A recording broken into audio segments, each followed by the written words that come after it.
Get some tone loc action going on. We are on and live, people. Woo, baby!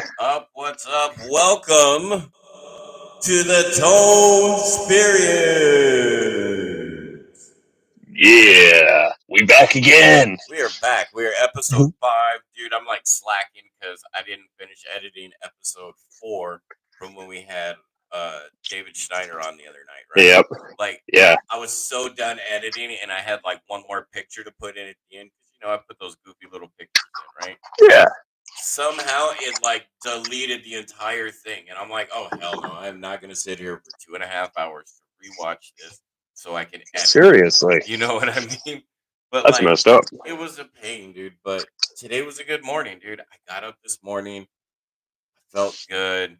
It was a good day. I had me some Stacks Packs coffee instead of a Monster, Yeah. You can get 15% off if you enter the code Tone Dingo. If you go to his website and you buy coffee? Damn right. Damn, that's like 15% off. I hear you get free shipping too. You do. That is a screaming deal. Seriously. That's some legit stuff right there. Right. But I woke up also we figured out yesterday who the opening act was for the Method Man show that we took pictures of, right? His name is Terry Diaz. He was in one of the Purge movies. He was on Dexter. Crap. And so when we found that out, I uploaded him, sent him a nice little email last night. He responded, dude, talking about how much he likes the pictures. And today he announced his tour, and he used 2 of the 5 pictures I sent him yesterday that I took as his tour announcement online, dude. How freaking awesome is it? Oh my god, man. That's legit. That's seriously legit, man. Right? That's some appreciation right there. Dude, that's just the artist giving it 360 back to other artists right there. Yes, it is. Yes, it is. Yeah. That's how sounds like an awesome man right there. Right. Yeah? How's your day so far? Not too shabby. I actually got some stuff done today. I sent some returns back and crap like that, and ran out, had to get some supplies for some stuff I'm going to be doing. And I got some stuff done. It was a good day. Nice. I was just told that I was like wickedly quiet and you were loud for some reason, so I am readjusting. Oh. Can you hear me now? 1 2 1 2. Testes 1 2 3. Oh, no. I don't think there's supposed to be 3 there, but we gave them a 3 count. Well, we've all seen Total Recall, right? Oh yeah. We know that sometimes there's 3. Right. So we're all good. Good things come in 3s, dude. That's what Grandma always used to say. Wow, definitely. So tonight's bottle of wine. Check this out, bro. It's an original. It's a nice little red. I think it's actually a Cabernet Sauvignon, or however you pronounce that. No, that's how you pronounce it. You're right. It is the Tone Dingo Freeman wine. What? See, it's really this wine with this totally random average name called Josh Wine. Like, that is such an average name, right? So I'm like, this thing needs a Tone Dingo Freeman sticker across the front. So, yep. This random dude named Josh has his own wine label. Who would think of such a thing, huh? I don't know, man. It's especially such a silly name. Yeah, it's like having your face on people's T-shirts, and people are like walking around with your face on it. It's like egotistical, ain't it? Yes, it is. You have to be too full of yourself. Right. I mean, that guy is just weird that does that, Yes, he is. So here we go. First sip. Let's see what it's like.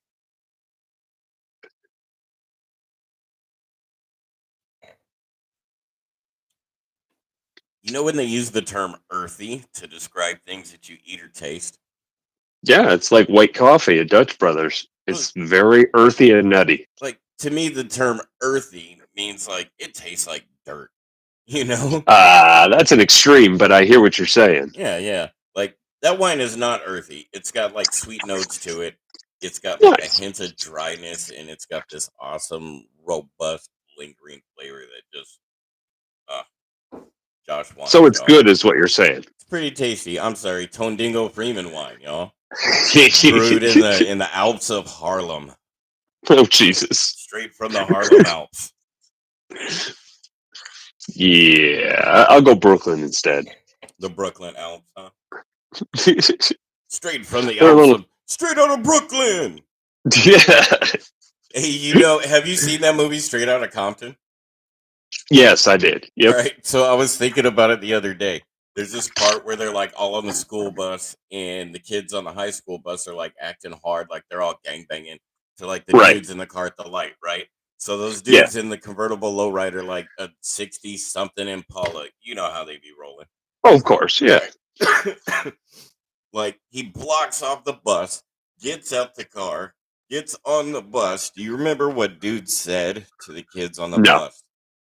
No, it's been like 2 years since I watched it. Dude said, "You better be banging them books, dog. OG two-tone lope, nigga." You know, Nice. right? When I saw that, I was cracking up, bro. Straight cracking up. That Like, is pretty good. yeah. So every time I see a school bus, I kind of think of that movie now. And when dude's like, "OG two-tone," Right. I was like, I "That's can see right. that. I am OG. What's up?" It's pretty badass. All right, so we do have a guest tonight. Usually, I think Doc and I we kind of banter back and forth a little bit longer, but dude doesn't really have a lot of time, Yeah. so we're gonna call him. He's on a little bit of a schedule. Um, yeah, but he's a really great guest, y'all. A really great guest. So as soon as I Awesome, get man. him on the line, I'll announce him, and we're just gonna roll with it. That's fantastic, man. Sounds like a plan. Got sometimes you got to go up based on their schedule, and our schedule's loose. Theirs isn't. Right? Who else is in here watching the chat? Like, there's only one person, Liz, up there in Mass, like commenting in the chats. Who here is watching? Give me a shout out. Where are you watching from? I know I Doc's mean, we got to got be ours. one of them. So it's Yeah. you, her. Let's find out. I don't know, but say something in the chat. Where you watching this stream from? All right, Yeah. I'm gonna call Cool, our cool. guest. Dun dun dun. Dun dun dun dun dun dun. Oh man.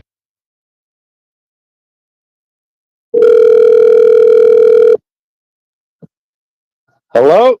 Hey.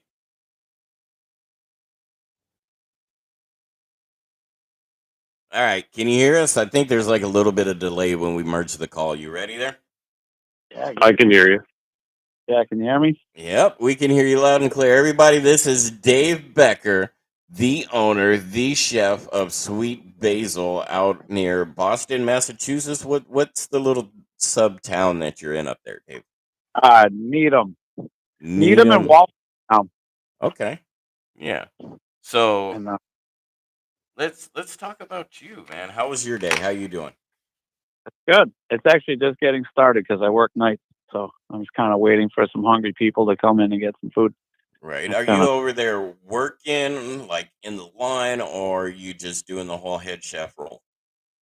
It depends. I've actually been like, thanks to like COVID, I've been on the line a whole bunch, and deep down, I love it. The rules are simple. The orders come in, and you just make it as good as you can and put the food out and be nice to people. And I feel like, but yeah, I kind of at this point just do what I'm told. So if they're short staffed, I come in and I'll just do what needs to get done for sure. Heck You yeah. know. That's what's up. You always got to just step on in and just do what needs to get done sometimes, just Yep. to save face and keep the team going. I love it. Love Yeah.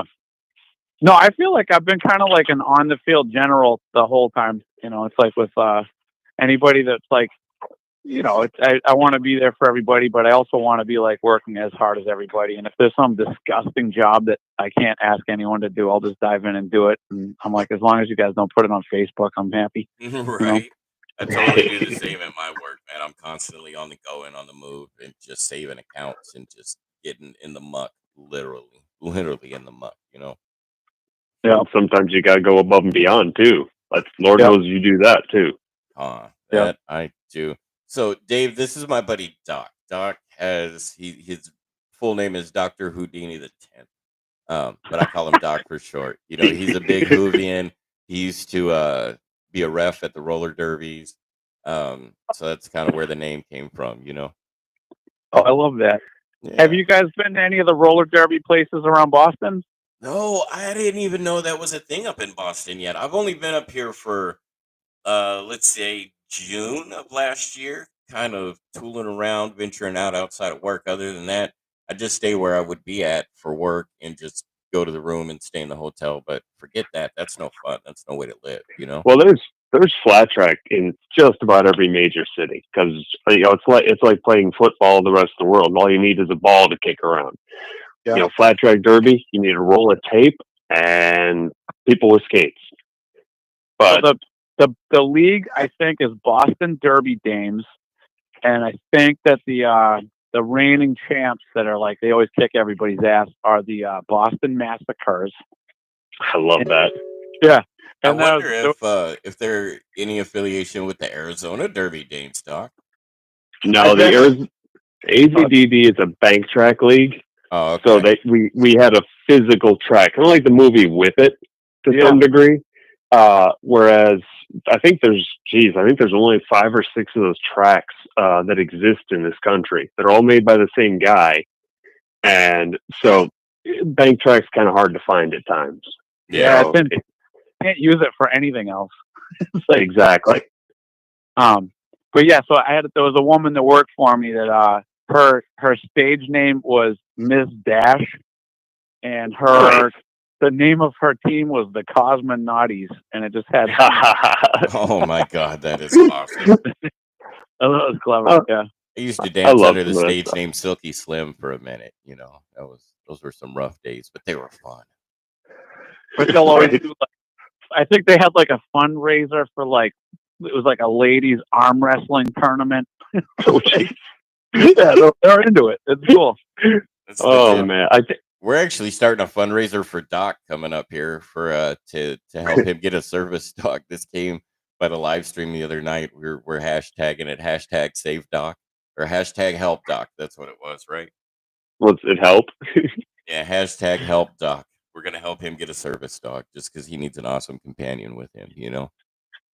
Yeah, and I'll probably only need one more and more as time goes on too, because Lord knows I ain't getting any better now, am I? Right. So, what was your aha moment, Dave? It was like, dude, I could cook good. I have a passion for this. I love doing this. When was your aha? Yeah, I want to do this for a living and just run with it.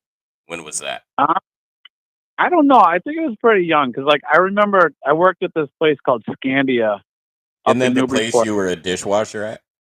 Yep. Yeah. I was a dishwasher, and there were a couple moments, but there was one where it was it was nasty, and it's 104 degrees because it's hot in the kitchen, and it's everything's burnt, and everybody's kind of messing with each other, and everything's smelly, and I kind of had this moment where people were wanting days off, and I'd want to pick up their days off, and then there were days that were people bitching because they didn't have they wanted to go to the beach, and and I was like, man, I'll just work for you, and I just I didn't want to tell anyone because I knew all my friends are gonna think I was weird, but I'm like, I actually like this, I like it a lot, I'm not not counting down the days to my days off. I'm like, I think this is cool, and I don't know, there were a bunch of us at the time that were kind of in the same boat, so we'd all kind of get out and cause trouble together after work, and but then we'd run ideas by each other at work, and we didn't have the skill, we didn't have the chops to back it up because we were just kids. Yeah. But I do remember thinking it was just and at one point I think somebody looked on my desk at my house, my homework, and then I had a few of my paychecks stacked up. And they started ragging on me, this fucking guy isn't even cashing his checks. And then it's I kind of it dawned on me where I'm it isn't actually about the money. I like doing it. I'm saving up to buy something cool, or you know what I mean? But I was it wasn't I was running straight from work to go to the bank to cash the check, or it was I was more into doing it. It's just messing around. And then I think there was one night where one of the cooks got arrested. He went out the back door and saw somebody that he didn't like, from high school or something. He ran up the alley and just like beat the snot out of him, Oh, and then he came shit. back. Happened. Yeah, it was like nothing. And I was washing dishes and he was cooking. There were only two of us in the kitchen. And then he, all of a sudden, probably like, I don't know, 15, 20 minutes later, like these cops come in and like, can we talk to you? And then he just like never came back in. Mm-hmm. Like there was like, he got arrested. And at the time, like the servers were all like, do you know where he went? I'm like, I don't know. It's like, well, so-and-so's been waiting a while for their food. And I was like, all right, I think I want to take it. And I just jumped back there and started doing it. And then I went home and I felt like exhilarated. I was just like, this is awesome. Like, it's so cool. That sounds exhilarating and tiring. Like you should so drink some coffee after something like that. Yeah. But you can get 15% off if you go to stackspacks.com and you get free shipping too. That's what I hear. I hear you got to use the Como Pro Tone Dingo in there to get that you do. 15% off. What's Stack Pack, guys? So we got a buddy of mine who owns a little coffee joint, right? Where he makes and produces and pumps the coffee out, and he's kind of sponsoring the show. So I'm like, we're just gonna plug the living crap out of it like randomly and just try to fit it in almost every conversation we have tonight. The whole shameless plugging of it, artists helping out other artists. But he's a great cat. Definitely. We had him on the other night, and he's a good dude. Got overcame a lot in life, He's just great. Where's he out of? He's out of Phoenix, Arizona. If you look up Stacks Packs, that's STAXPACKS. Like he's on YouTube. He's all over on TikTok. I forget the name of why he's in a wheelchair, but he lost like almost a whole him in body weight, and now he's got a little bit more mobility. He does some great stuff, and he's overcome a lot in life. But yeah, he's a good cat. So he's kind of sponsoring. Inspiration. Yeah, great inspiration. He's kind of sponsoring us and helping us out as we go. Oh, that's cool. Yeah, I shameless plug him. It's fun, but it's still it's getting the word out there. Yeah, I already wrote it down. I mean, like literally the last thought I have almost every night as I'm going to sleep is, this is awesome. I'm going to wake up and drink coffee. So like, yeah, I totally get it, dude. He's got so many different kinds of coffee too. Like, check out his site. He's got the little K cups. He's got whole beans. He's got ground packs. Like, so many different flavors to choose from. Like, so great. And what's great about their K cups is they have this awesome little diffuser that's built into the K cup. That's what we learned last night from him on the show. But like, so instead of just like spurting out the coffee like the other ones do, it like totally hits every little single ground of coffee in that little cup. Oh, he's like a nerd about this. I love this. I'll look it right up. Yeah, check him out, dude. And you'll see his story. And like the proceeds, get this, from his online coffee sales and whatnot, right? Go towards helping his rehabilitation. So I mean, cool. It's a win-win, dude. You know what I'm saying? I'm into it. Yeah, all of that. Shameless plug right there. That's not shameless. Oh, that's proper. That's not shameless. I'm helping my buddy out. I'm helping. He's a great dude. I'm helping out other artists, and that's what we do. Just full circle. You know what I'm saying? Does he have like t-shirts and hats? Oh yeah, he's got t-shirts, hats, and I make some t-shirts that are on our website too. So, and part of our thing is, I guess it comes on a show, gets a t-shirt from the show. So be expecting a t-shirt from the ToneSperience for you, man. All right. That's fantastic. So what have you guys been doing lately as far as creative endeavors? Oh man, see, I do photography. Yeah. So when I get bored or just down at work, I'll get one of the rare days off that I have, and I'll just grab my camera and I'll just go, all right, I'm gonna work on this, and just do that and create awesome art out of the pictures that I do. Those are the pictures that I end up putting on t-shirts for sale for people, kind of like get that artwork out there. I mean, there's that, there's music. We've got the channel now. What's up? ToneSperience, it's on, that's our creative endeavors right there. It's sorry to interrupt you, man, but do you ever document the stuff that you do when you're out on the water? I do. And that's all on my TikTok channel too. You look me up on TikTok, there's some stuff that I do out on the water on there. Kind of have fun with it, dance with videos, show the progress, stuff like that. So I get to show the machines off that I work with out on the water. Um, That's cool. yeah, and I like to have fun and have fun with it at work. So I'm not gonna plug the company I work for, but I'm pretty good at what I do. So Well, it's like I grew up with this dude that he works on like a tugboat out in San Francisco Bay, yeah. and he's always, it'll be foggy, and he'll just do like a panoramic shot, and it's just so cool. I mean, you just think about it. He does it every day, so it's probably not like cool to him. It's like, oh god, we got to go grab the boat that's out there and we got to pull it in. But it's just like, I it's totally just one get of it. those jobs. Yeah. I mean, ask Doc.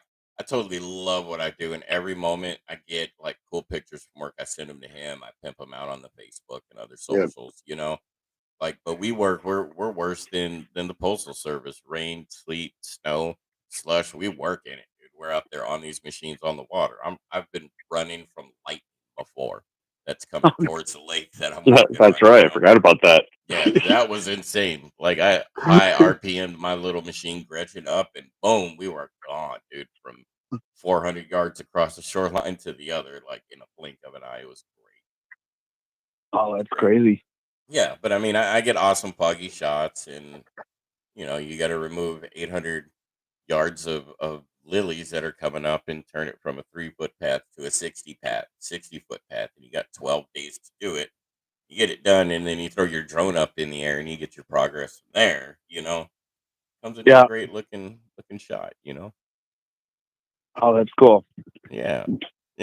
So, tell me about the mac and cheese that you messed up in high school in the cooking class. Oh, so like, I think that, I mean, I don't remember this so much, but I do remember like what I used to call macaroni surprise. She always brings that up, and I don't remember this story, but like we had it was like I think it was like the worst combination of guys in a cooking.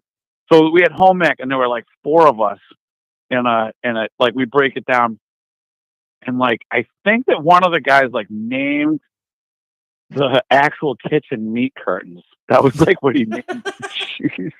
Good God. Awesome. He like named us. And then he went on to like name the hockey team. He got his hands on a and we were meat curtains 4. So we were kitchen number 4. I think there were only 4 kitchens. And we would just make stuff that we wanted to eat. But here's the thing is that like I didn't realize that like if you made macaroni and cheese and you added ground beef, that you're supposed to like spoon out the meat and like strain off the beef fat. I would throw the whole thing in.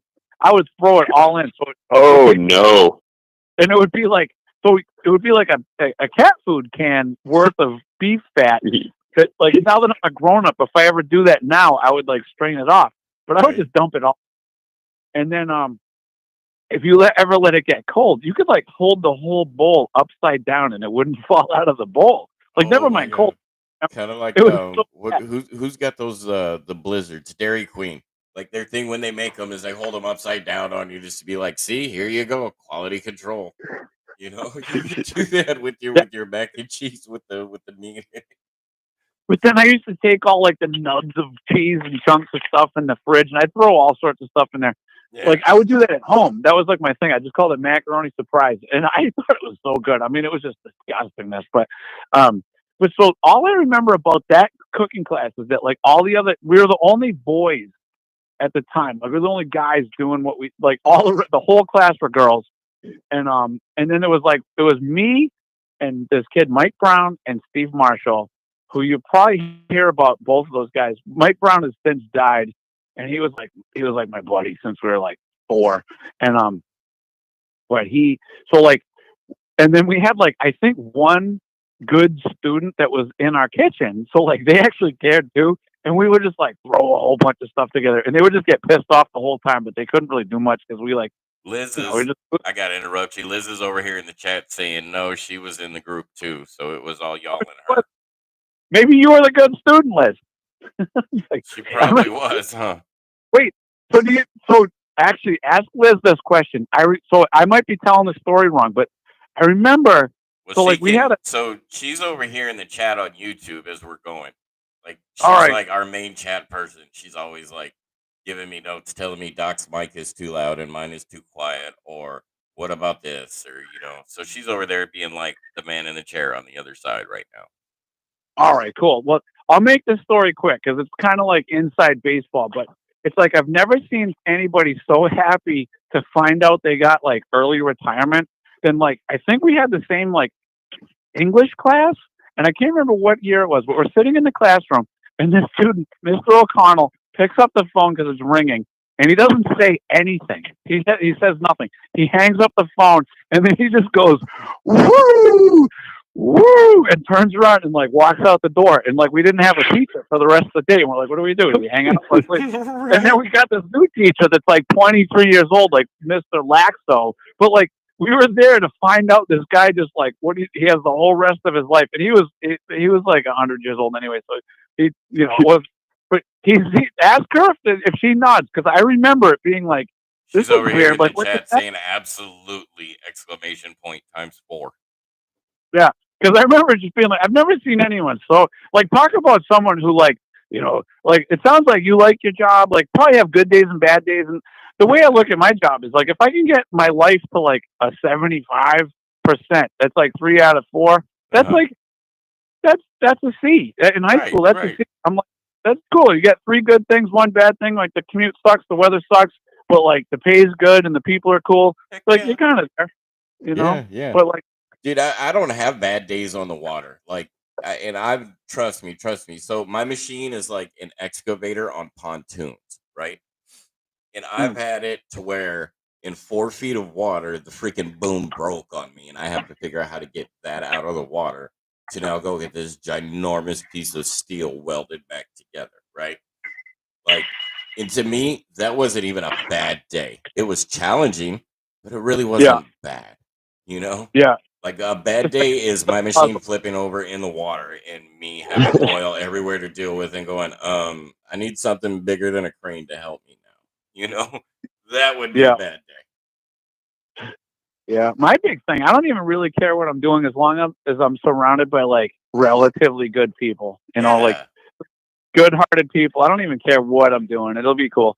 But I've never seen somebody that clearly hated his job more than that guy. Like he was so overjoyed. Oh, that's like, awesome. Woo! And but so getting back to the cooking, so the home ec class. So the lady in charge of that class, I think, was pregnant like 3 of the 4 years we were in high school. I might be exaggerating, but it seemed like she was always pregnant. But she was also the health teacher. Oh, that's crazy. And so she was like, and but so she like, I think she stepped out, and then we had a sub for like most of the year. But so we would make food that we liked, and we would wrap it up, and we put it in the fridge. And we would like go and eat our own lunch in the lunchroom and then come back later and eat it. And then I think that there'd always be like chunks of it missing. There'd be like scoops taken out of whatever we did. Or like if we made like a cake of cornbread, there'd be a notch taken out of it. And so like the shop teacher was coming up like Yogi Bear and rummaging through the fridge and just like eating random stuff. It's like, hey, Davey boy, how about you got a picnic basket? This macaroni surprise is awful rich. This macaroni surprise, I have to go to the bathroom now. It's like you got plenty of toilet paper and but so Steve Marshall, from what I remember, went and like put some soap in it or something to poison the food, and like basically didn't tell anybody. But then the guy ate it and was like out from work for like a while. And I think it was all chalked up to that. Like he just was basically like, we got to find out who's eating our stuff, and we're gonna like contaminate it, and then we'll find out who's been eating our stuff. And then he like never came clean either. It was just like straight up like cold, passive aggressive, like deviant. y'all knew he did it, and he knew he did it, but he was probably too far into it to go, F that. I'm not gonna let them kids know I did it. You know? Yeah. Yeah. No, everybody, but I didn't know who did it. I just remember coming up and being like, wait a second. Like, it was like we have like 4 or 5 people in our kitchen. It'd be like, wait a second. Half the stuff's gone. Like, oh, we got to figure out sabotage. Yeah. Right? Oh, that's hilarious. All right. So, health class, you eventually perfected the mac and cheese, right? So, you've got that perfected. Yeah. So, how long? Because I hear that you have amazing bolognese sauce. Like, how long did it take you to perfect that sauce? I mean, I don't even know. I still feel like it's a work in progress. I feel like I'm still kind of like learning as I go. And I suffer from like imposter syndrome is the best way to describe it. Like I kind of have this moment of like, wait till they find out. Like, wait till they find out I don't even know what I'm doing. You know what I mean? Like someone's going to find out, like somebody will hire me to do a funeral and it'll be like a big deal. And I'm like, oh my God, like I can't believe like I'm part of the homage to this person's life. Like, Dude, wait till they find out. I don't that's the even know what I'm doing. story of my life, bro. I used to DJ and do wedding ceremonies, be the officiator of wedding ceremonies because I'm an ordained minister, right? Come on, are you? Oh yeah, dude. Yeah, like I've legit been behind a pulpit preaching at people like fire and brimstone and everything. Like it's insane. But I've also done the dual gigs where I had to DJ the event and be the officiator of the ceremony, dude. That is just crazy. And the whole time I'm just winging it. I'm just like, yep, we can do that. Yeah. Oh, you want to add? Yeah. But like, that's the best thing of life. It's ever evolving, and that's how I see myself as like a freestyle life artist. Yeah. Because I can kind of blend in because of I know a mix of a handful of different things.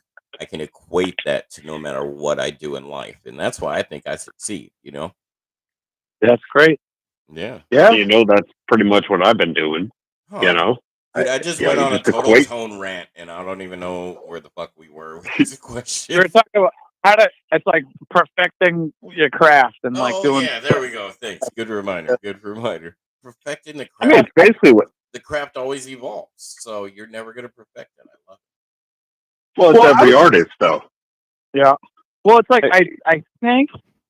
Yeah, I mean, the bolognese recipe. Like, I have a bitch in bolognese. Like, I stand behind it. But I think that I worked at Davio's for a while, and I don't know if you guys know of that. It's kind of like started out as a local chain, and now it's national. And I'm still friends with a lot of the people that are like, upper management now. And meanwhile, they were just like my roommates at the time, and we'd just be causing trouble and doing stuff. But like, yeah, and then kind of like rip off ideas as you go, and like now I make it real chunky with mushrooms, and like I leave like chunks of sausage in there. And I know a traditional bolognese is kind of like finer than that, but I look at it almost like it's a sloppy Joe with pasta if you don't put chunks in it. And so you put fresh ingredients and whole tomato chunks in there, and the mushrooms, and then fresh herbs on the top and grated cheese. But like, yeah, and I like to use like gnarly rustic pasta, and it's like where it catches all the sauce.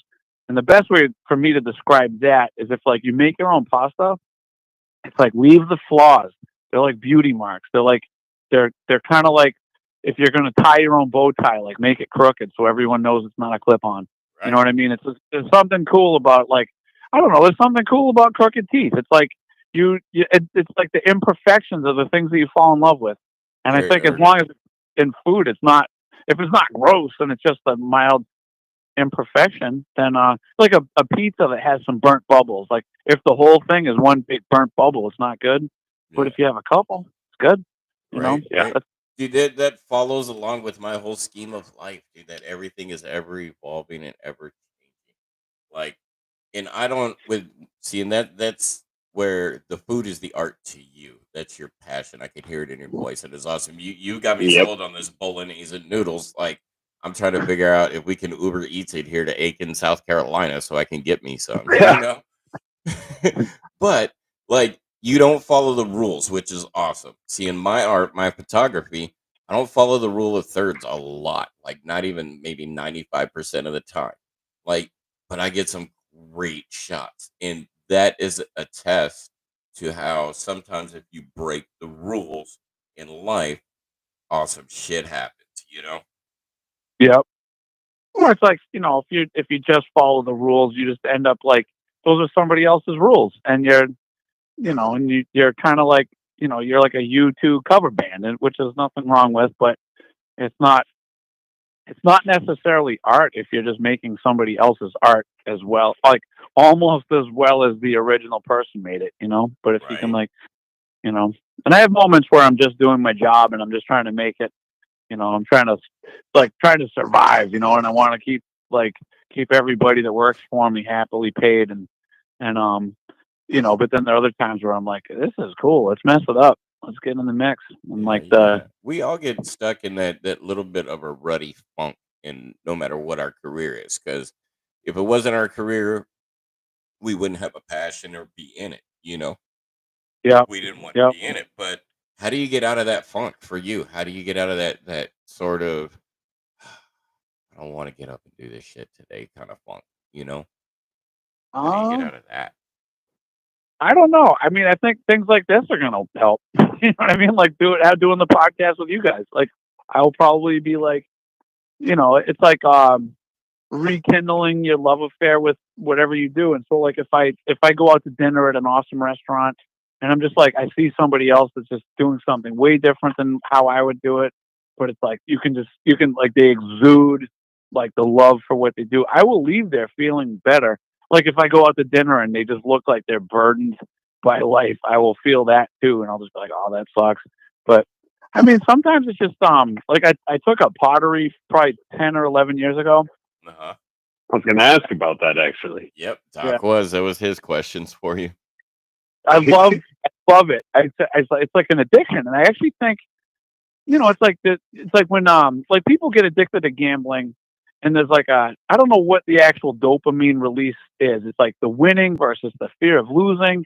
They have that shit figured out. So it's like when you go to a casino, they know exactly how to get you to want to keep playing. The thing, there's actually like a similar ratio that happens. It's not obviously not as quite as intense because you don't hear people going to like meetings to get out of doing pottery, but right. You know what I mean? But you can see people that are on the verge of getting fired from their jobs because they stayed so late trying to finish the project of pottery. And you see people getting ready to be like, you'll see doctors in scrubs at some of these studios that like, they might have just had someone die on the table that day.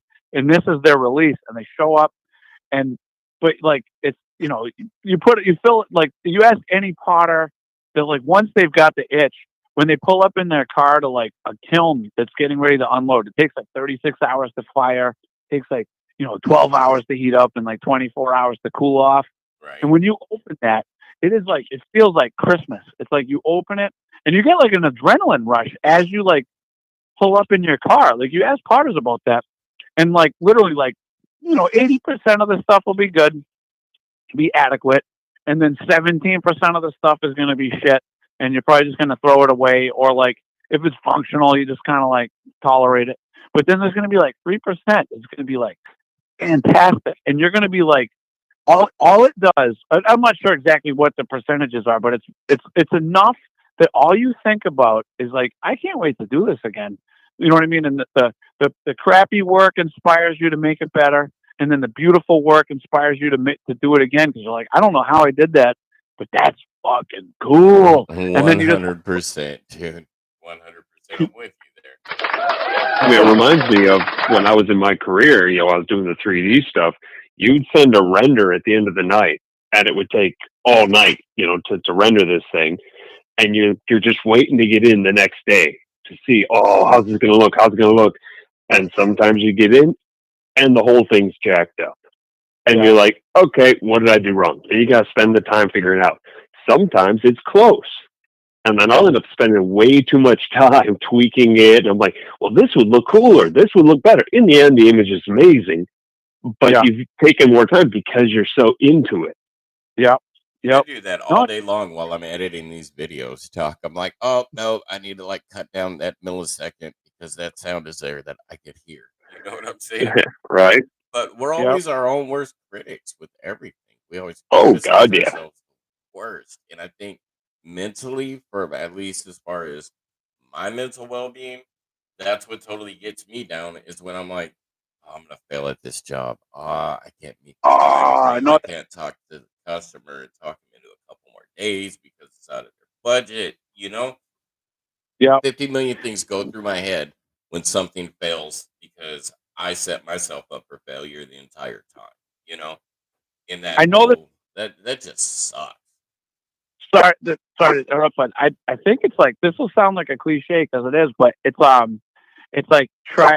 I always say to like like the people I'm working with all the time. I'm like, never let like perfection get in the way of good. Sometimes it's like good enough is like somebody is going to be so grateful for that, and that's like better than what they had earlier. And then you keep improving, but like don't I think like a healthy level of insecurity is like that's like I don't know. It's like you get people that think they're perfect, and it's never perfect, and it's actually like kind of mediocre. And then you find someone who's always worried about doing a better job, and that'll be like fantastic. Like whatever the stuff is, it'll be magnificent because that person just worries about making it better all the time. But then sometimes they worry so much about it being not perfect that they don't even start in the first place. They're like, oh, I can't do it. It's not gonna be good. And then I don't know. I want to try to walk that fine line, and I'm not saying I'm still working on that. Where walking that fine line of being insecure. I've been doing this a long time, so like I kind of know what's going to work and what might not work. But I don't want to get paralyzed by my insecurity. But I want to get motivated to make things better all the time. But I don't want to like turn around and be like, oh, I can't do this because I suck at it. Right. Well, let's make it better, dude. You're part of the ToneSperience. We're gonna make it better together. How about that? That's cool. Right. Yeah. Right. All right. So let's go back to the art because I got an art question for you here. Sure. What was your guys' art teacher's name in high school? Ms. Laganis. All right, Miss Laganis, and I know she like emphasizes that she was what the Mrs. Laganis or something like that. Mrs. Laganis. I'm not sure if she was like a singer at the Greek Orthodox Church. What? And she had a voice, and I would always try to dupe her into thinking it was someone's birthday, and she would sing them happy birthday in Greek. Oh my God. See, that is so funny. And I'm going to tell it again, Doc. On our episode the other night, we were talking about how I would bring new people over to the house in high school. My mom always called it Tone in his minions, is what she called it. Tone in his minions. But we were all just like looking for somewhere to hang out and not really cause any trouble and just stay at home and legit just get fucked up. But that's where we did it. But I always talk to new people that came over to telling them that it was my mom's birthday. So we'd all walk in singing a happy birthday to my mom. And this happened like 4 days out of the whole week, man. Like, it still drive her nuts to this day, to the point where Liz was like, I'm going to call your mom and sing happy birthday to her. And I'm like, do it. She'll love it. She'll get a gas out of it, All right. So the art teacher, Mrs. Laganis, I kind of do this. I'll go on a rant or two here. Like, I was told that you had to be a foot model in the class at some point in time. Yeah. So like to this day, and I realized, so like I was like trying to clean up my phone today, looking at like I don't know, videos and pictures and just deleting them off. And there was a picture of my dad like pushing. So like my dad has like a little spinny chair, and my daughter would lay sideways and he'd spin her. And I'm like, that guy has the same feet that I do. That's where I got them from. And they look like some sort of weird like Middle Earth creature's feet. They really do. Like and hobbit feet? Yeah, but they're skinnier. They look like anorexic hobbit feet, like Smeagol, Gollum. Yeah, they're curled. The toes are all kind of gnarly and curled, and Okay. But yeah, so, and yeah, but Miss Laganis, like I don't think I was that talented as I just remember thinking it was like an easy class and it was fun and the people in there were cool, and I want to tie something in about hating your job versus loving your job with her, but she by the time.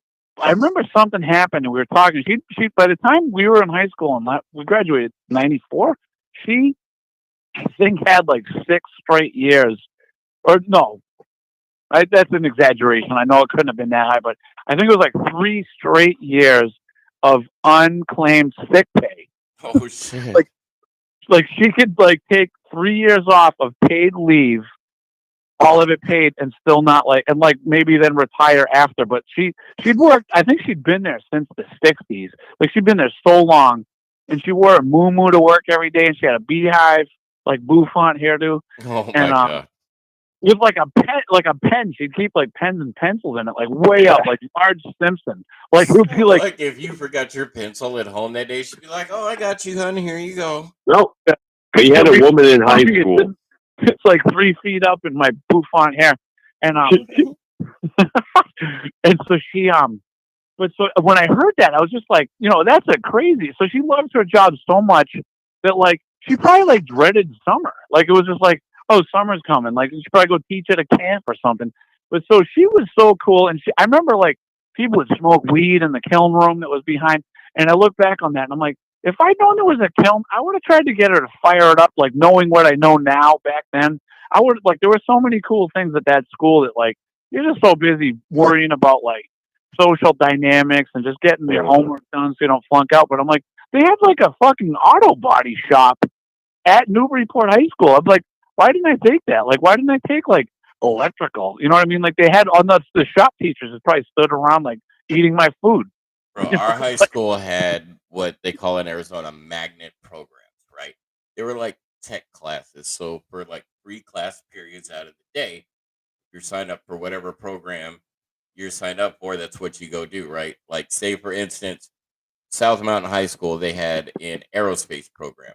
If you were part of that program, like you were like top kid in high school because you could fly planes before you could get your driver's license, and that's your class period, right? So like cool. I was part of the agribusiness program because I'm like, wait, I get to go play with animals and ride horses and watch chicks ride horses all day. Pet, let's do this, right? Not knowing that today my job career is part of agriculture, which is awesome. So I get to learn that. I get to use that knowledge that I learned from back then. You always have that point in school where you're like, I'm never going to use this shit. I'm never going to need to know about this plant or why the rhizomes grow this way or whatever. But then one day when you're doing it, you're like, oh, I did need that. Yep. Yeah. No, that's cool. I mean, that's funny because like I look so my girlfriend went to like a libertarian high school, and it's basically like you can't get thrown out of the school for anything other than like lying or something. Like if you smoke crack, they will. It's like if they ask you if you did, and you say no, then they can throw you out. But if you did, then they'll like talk you into seeking help. But if you want to learn about beekeeping, they will do everything they can to try to like teach the kids about beekeeping and that like whatever it is. And so like, but you can do whatever you want. And like you could actually like pogo stick all day if you wanted, or like learn how to make candles, or like whatever it is that you want to learn. Dude, this totally sounds like back in the day where you had to go live at a monastery as a monk. Yeah, we'll teach you. You just can't lie to us, but you can drink meat all day and ride a pogo stick. Yeah, it's a little bit like that. I'm not sure what the grounds were, and I think that they had a school council, and they could vote you to leave. So if you were just like so unpleasant to be around, they could like vote you off. But like they would also try to get you to like cooperate and like be part of the culture of it. And and they were. This sounds like the whole high school version of like a Catholic church. Like I'm in. Where was this school when I was going to it? Yeah. Well, the thing is that like some of the kids they're still like into it, and then my only problem with it, like some of them went off, but it's not like there was nobody there to teach anyone algebra or which way the ribosomes go or what. There was nobody there unless the student wanted that at the time. So like they've asked me to come in and teach how to make pasta, and then when I was there was some kid. This is actually really funny. So like when I was there was some dude there teaching the kids how to play guitar, and he played with like Aerosmith, like as Joe Perry's backup. So like they would get like legit. So it wasn't like they were like just fudging it. Like they would like reach out and try to get people. So I was there just to teach the kids how to make pasta, and they were all like into it. Some of the kids were, and some of them weren't. And then, but as I left, and so like literally the first year the school opened, their school song was like the only song that they all learned how to. They all agreed on was "Crazy Train" by Ozzy Osbourne. And then, heck yeah. so then over the course of like 12 years or however long the school's been open, because they've like opened, there are a few different offshoots of the same school. And so, sorry, the phone's ringing, but so literally everybody teaches the young kids that start up how to play Crazy Train. So like by the time you're like a senior in high school, they're kindergartners that are learning all this stuff for Crazy Train. So the whole school can play that from start to finish. And like, so whenever they have like a talent show, the whole school gets up, and if they don't have a lead guitarist, they'll get someone up that plays like the fiddle, and that'll be like the lead guitar role of it. And it'll be like amazing. Like a choral version of Crazy Train. It's like out of a movie. It's really weird, but like that's their school song basically. It's like, dude, everybody awesome. learns. That's like Mark Rubier's like way of thinking of life. We're just making shit up as we go, you know? Yeah.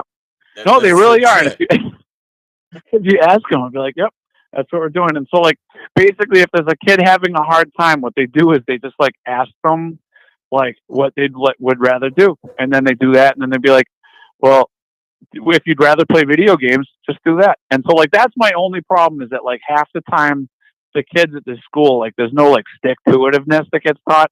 And like, I don't know. I feel like it's like learning how to learn is just as important as like what you learn.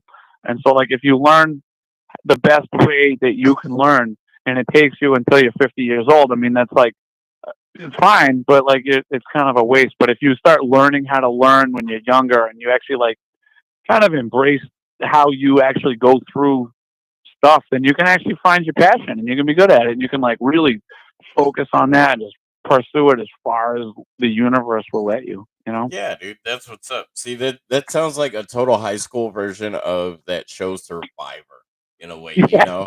Like, you're getting voted off the island. We don't want you here anymore. Look, dude, you're cool. You just got to tell us you was smoking crack out in the parking lot with the art teacher. You know what's up? If you lie about it, you're getting voted off. You are the weakest link, sir. You know? All right, so I'm going to segue back to the art question here. So, they got you being a foot model in the class. Let's like close your eyes. Let's visualize the moment here so you could fully remember. Are they drawing your feet? Are they painting your feet? Is it like a charcoal art thing? What's exactly happening here with your feet? I don't remember the exact rules. I just remember thinking it was like a combination of like funny and bizarre and degrading, but I didn't care. I thought it was cool. It was like, but I think it was just pencil drawing. I might be wrong, but I think maybe pastel. I'm not sure. I think you could probably just. She didn't care. I mean, she would just be like, "His feet are so interesting. You guys could draw them." And it was like they look like they really do look like some like, I don't know, like mid-century modern artist would have drawn them. You know what I mean? Like it's like it's like I really do. So whenever like the last thing I get ready to take the shower, I brush my teeth while I'm waiting for the hot water to warm up. I turn the shower on, then I go brush my teeth, and then by the time I'm done, the hot water's hot. And then that's when I take my socks off. But I'll do it like I'm like naked with my socks on. And then the first thing I do is dry my feet off and put my socks on. It's not like, and I'm not like that self-conscious. Like I probably show you. It's just like a habit, you know. And it's like, dude, I'd be like, I'm like the teenage girl of dude care, bro. Like, trust me. I'm at this hotel in Aiken, South Carolina, right? Like, and I learned that they have 4 floors. First floor going to the first room, 108, 208, 308, and 408 are the rooms with these awesome jacuzzi tubs, right? So every night I'm sitting in the tub with Epsom salt and mint and like Nora Jones playing, maybe some candles and a little glass of wine, you know, just relaxing. But I have to be totally dry by the time I come out of that bath area with my feet. My feet cannot touch the ground wet. I am like a stickler with my feet getting funky. So I get it. I totally get it. You know. Yeah. No, it's like but so like she so that was her thing, and I don't even know how it started up, but at some point I think like I was probably just getting like just ragged on by I think by like Mike Shanley and Chad Neely and those guys were making fun of my feet, and then she was like, "Let me see your feet." And I was like, "Really?" Right. And then she like started. She like, and then it went from there. It wasn't traumatic. I mean, it was really cool. I remember that class was just always positive, and it was just like one thing about Newburyport High School, and I don't even know if Liz would agree with this, but it was like they would just like kind of like punish the anything that was like, and then, maybe like Newburyport a little bit, but like anybody that was like nonconformist kind of got like a little bit like they were just trying to trim off all the loose edges all the time. Like it was like everything had to be just so, and then it was like the in street kids would all hang out with the in street kids, and they would be like, "We're so." Right. They would all be like, "We're so different, but we're kind of all the same at the same time." And you know what I mean? We're gonna all like rebel, but we're all gonna like the same bands. And but if you were all of a sudden like, I like accordion music, and you get made fun of to the point where you get bullied, and people would like steal your bike and smash it, like whatever. Totally. We went to one of those high schools too. We got Tess over here in the chat asking if this is a foot fetish chat. No, this is not a foot fetish chat, but it's actually going to a direction. So, all right. So I have a foot. So like my feet are I spend literally like I don't know a large portion of my professional life on my feet, and they're just not designed for they're not designed for my career. You know what I mean? Like if I'm a chef, I'm on my feet all day, and if I'm walking around, I'm on my feet. And so like I could be an actual like I'd be a shoe salesman if I weren't a chef, because it's like I really think a lot of people's ailments start with their feet. Dude, what kind of shoe salesman would you be? Would you be like Al Bundy? Or I just walked into the Nike store. I'm going to be taking care of shoe sales. You know, like I'd be like I wear Birkenstocks, and I realize it's almost like a political statement. Like it just says so much. But my feet, like everything about my knees and my hips and my back doesn't hurt when I wear them. And so even if I don't wear Birkenstock shoes, I rip their insoles out and I put Birkenstock insoles in them. Nice. So like New Balance is badass, and like there are a bunch of shoes that are good, and it's like everybody's probably got their thing. Like Doc Martens are good, but it's like this. But so I told somebody that I'm like, if I weren't a chef, I'd be a shoe salesman. And this lady like kicked her shoe off, and she's probably 60 years old, and she like presented her foot to me. This is while I'm working. I'm at the restaurant hosting, and she looked at me, and her husband was right behind her, like, "Oh my God, here she goes again." And she like presented her foot to me, and I was like, "That's a nice foot." Like, and she just looked at me, and she was like nodding her head, like, "You know what you got there, don't you, buddy?" Like she was all like, "Yeah, you're gonna rub it." Like, I bet you got the penny Walgreens, like the late night infomercial shoe stuff. But yeah, so I don't have a foot fetish at all. But okay. But I think whatever, man. I think you got to be into what you're into. It's cool. Yeah, I'm not here to judge anybody's kinks. My kinks are my kinks, and I could be a kinky bastard. Like I want to wake up with the person I'm with one day and go, "You are a nasty motherfucker. I know what you did last night." I want that look on Liz's face one day. I swear, and you know what? I love her. I want that look on her face one day, though. Yeah, just be like, yeah. I feel like, and I'm still, I'm not too old to change. I could start getting into feet, Right. But I feel like this whole conversation is gone into a tone dimension like it normally does. But it's awesome. It's great. It's flowing. This is great. All right. You guys wait. One last thing too about feet. Yeah. Do you remember when Rex Ryan, he was the coach for the Jets? Do you remember this? I'm not like a big football fan. Never mind. Like I'm not even that big of. I'm not a huge football fan either. But come on, bring it. Let's see where this is going. So if you Google like Rex Ryan foot fetish, like some like video surfaced of him acting like a cop and pulling his wife over for her feet sticking out of the window of a car. it was like staged. I don't know. It wasn't that inappropriate, but he's like a Looney Tune, like one of those like red in the face ranting football coaches. But at the time, everyone it's such a big deal out of it. I'm like, you know what? That just looks like a healthy relationship. He loves his wife, and they're into that. Like, cool. She's got nice feet. He loves feet. He loves his wife. Hopefully, because they're attached to her. You know, it's like I don't know. Right. That's how I look at it. But, you know. Yeah. But. So my question, where this whole conversation about the feet is going, because it's pretty awesome. So okay, if there are people with drawings and paintings of your feet, I think like everybody should like get them together. Hashtag like ToneSperience, Dave Becker's feet or something, so they get to me via social, right? We're gonna put them on an OnlyFans page, yo. You were getting ready to have your own OnlyFans page of foot drawings that are of your Dude, that channel, that page will get shut down. Actually, you never know. There are people that are into watching, like, yeah, this is whatever. That who knows? Yeah, I mean, dude, you never know, let's right? do it. Let's do it. I'm into that. It. I'm open. This is the ToneSperience. This is your life. This shit is gonna happen no matter if you want it to or not. That's what's up. So it might be in a landfill somewhere, but there is a drawing of my feet done by Johnny Dismal somewhere on the planet. What? Well, I can tell you right now, David.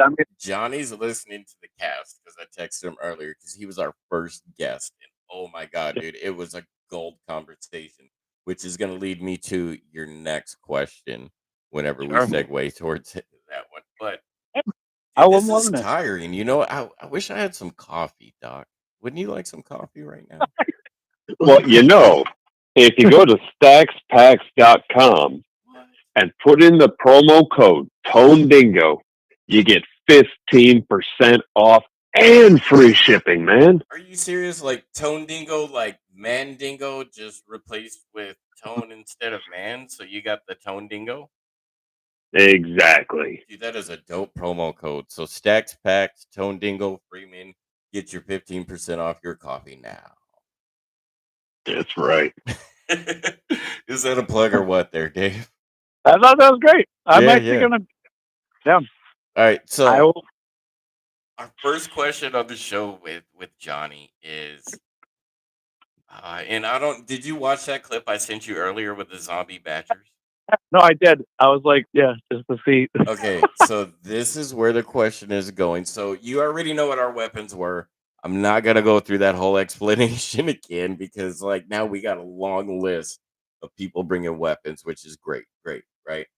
But if you woke up tomorrow, zombie apocalypse was on the news, telling you to take shelter and everything, what would be your weapon of choice to bring to the zombie apocalypse to survive?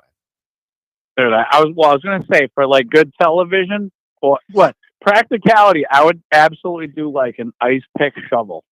So like it would be, you can wield it short, you can dig stuff, you can actually hammer things with it. But like, so like I have one at my house and I love it. Like, so every time I'm shoveling snow and say like it gets packed down and starts to freeze, I just get that thing out and like squash, and scrape it up and throw it in the street. It's fine. My neighbors probably hate me, but I would say if but I actually do like it. Like I enjoy it. It makes me feel like I'm actually accomplishing stuff. So probably like a shovel, but like one that's like you can dig holes with it. You can like start planting a farm, but then you can kill zombies with it, man. And then splat them over the head. I'd say nunchucks though for good TV, like somebody that's like.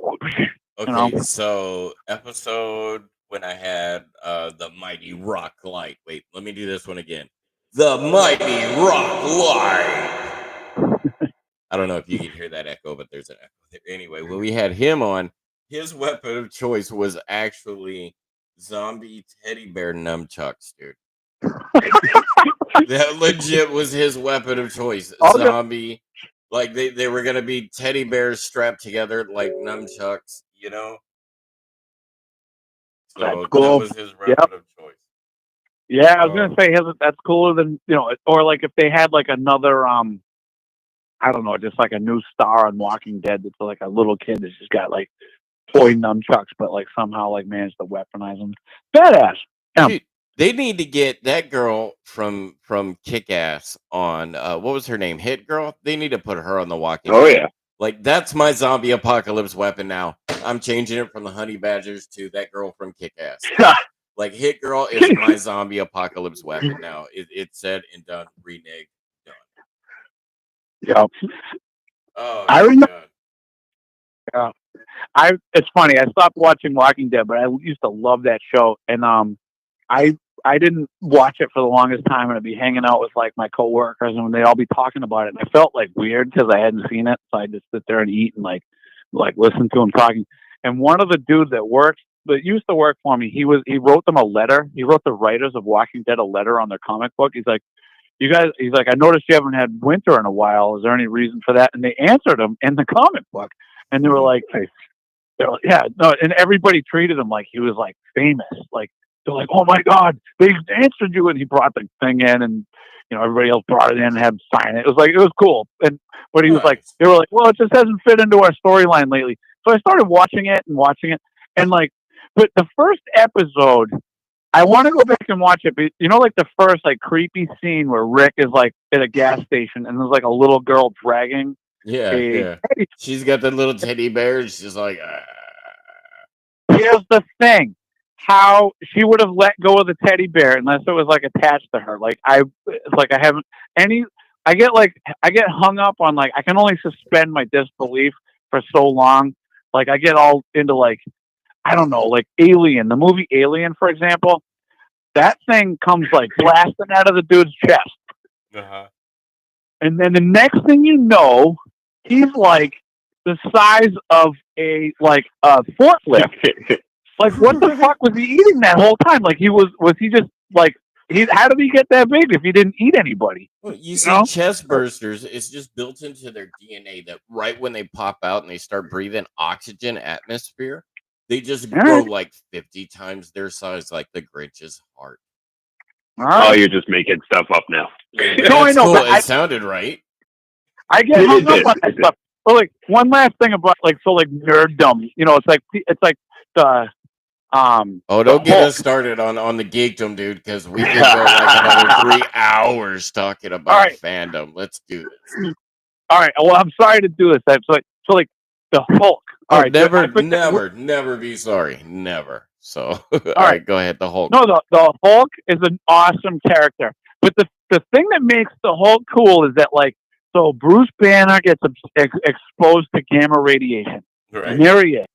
And then he, like, every time he gets pissed, it like changes his DNA, and he just turns into this like fucking monster that smashes everything.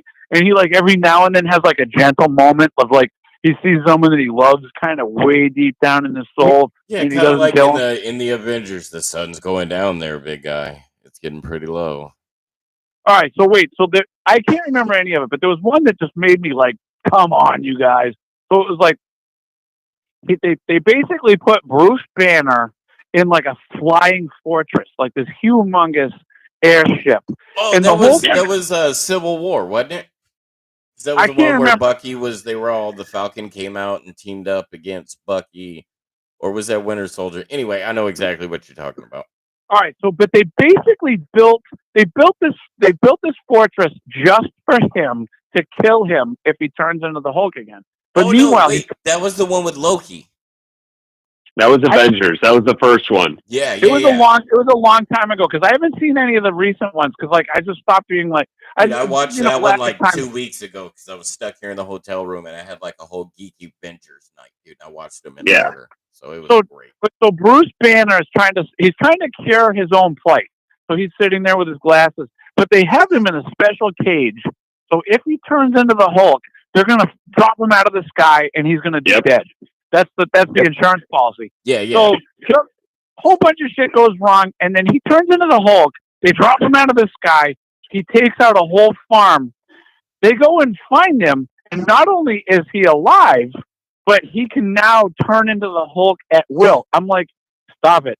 You guys just lost me. I'm like, if they shot him with a different kind of radiation, and then before you know it, he can be the Hulk, like, on command. But then I kind of, like, I was like, that loses the actual coolness of how cool it is that he's a very thoughtful, gentle man, and then he's like, "You don't want to see me when I'm mad, trust me."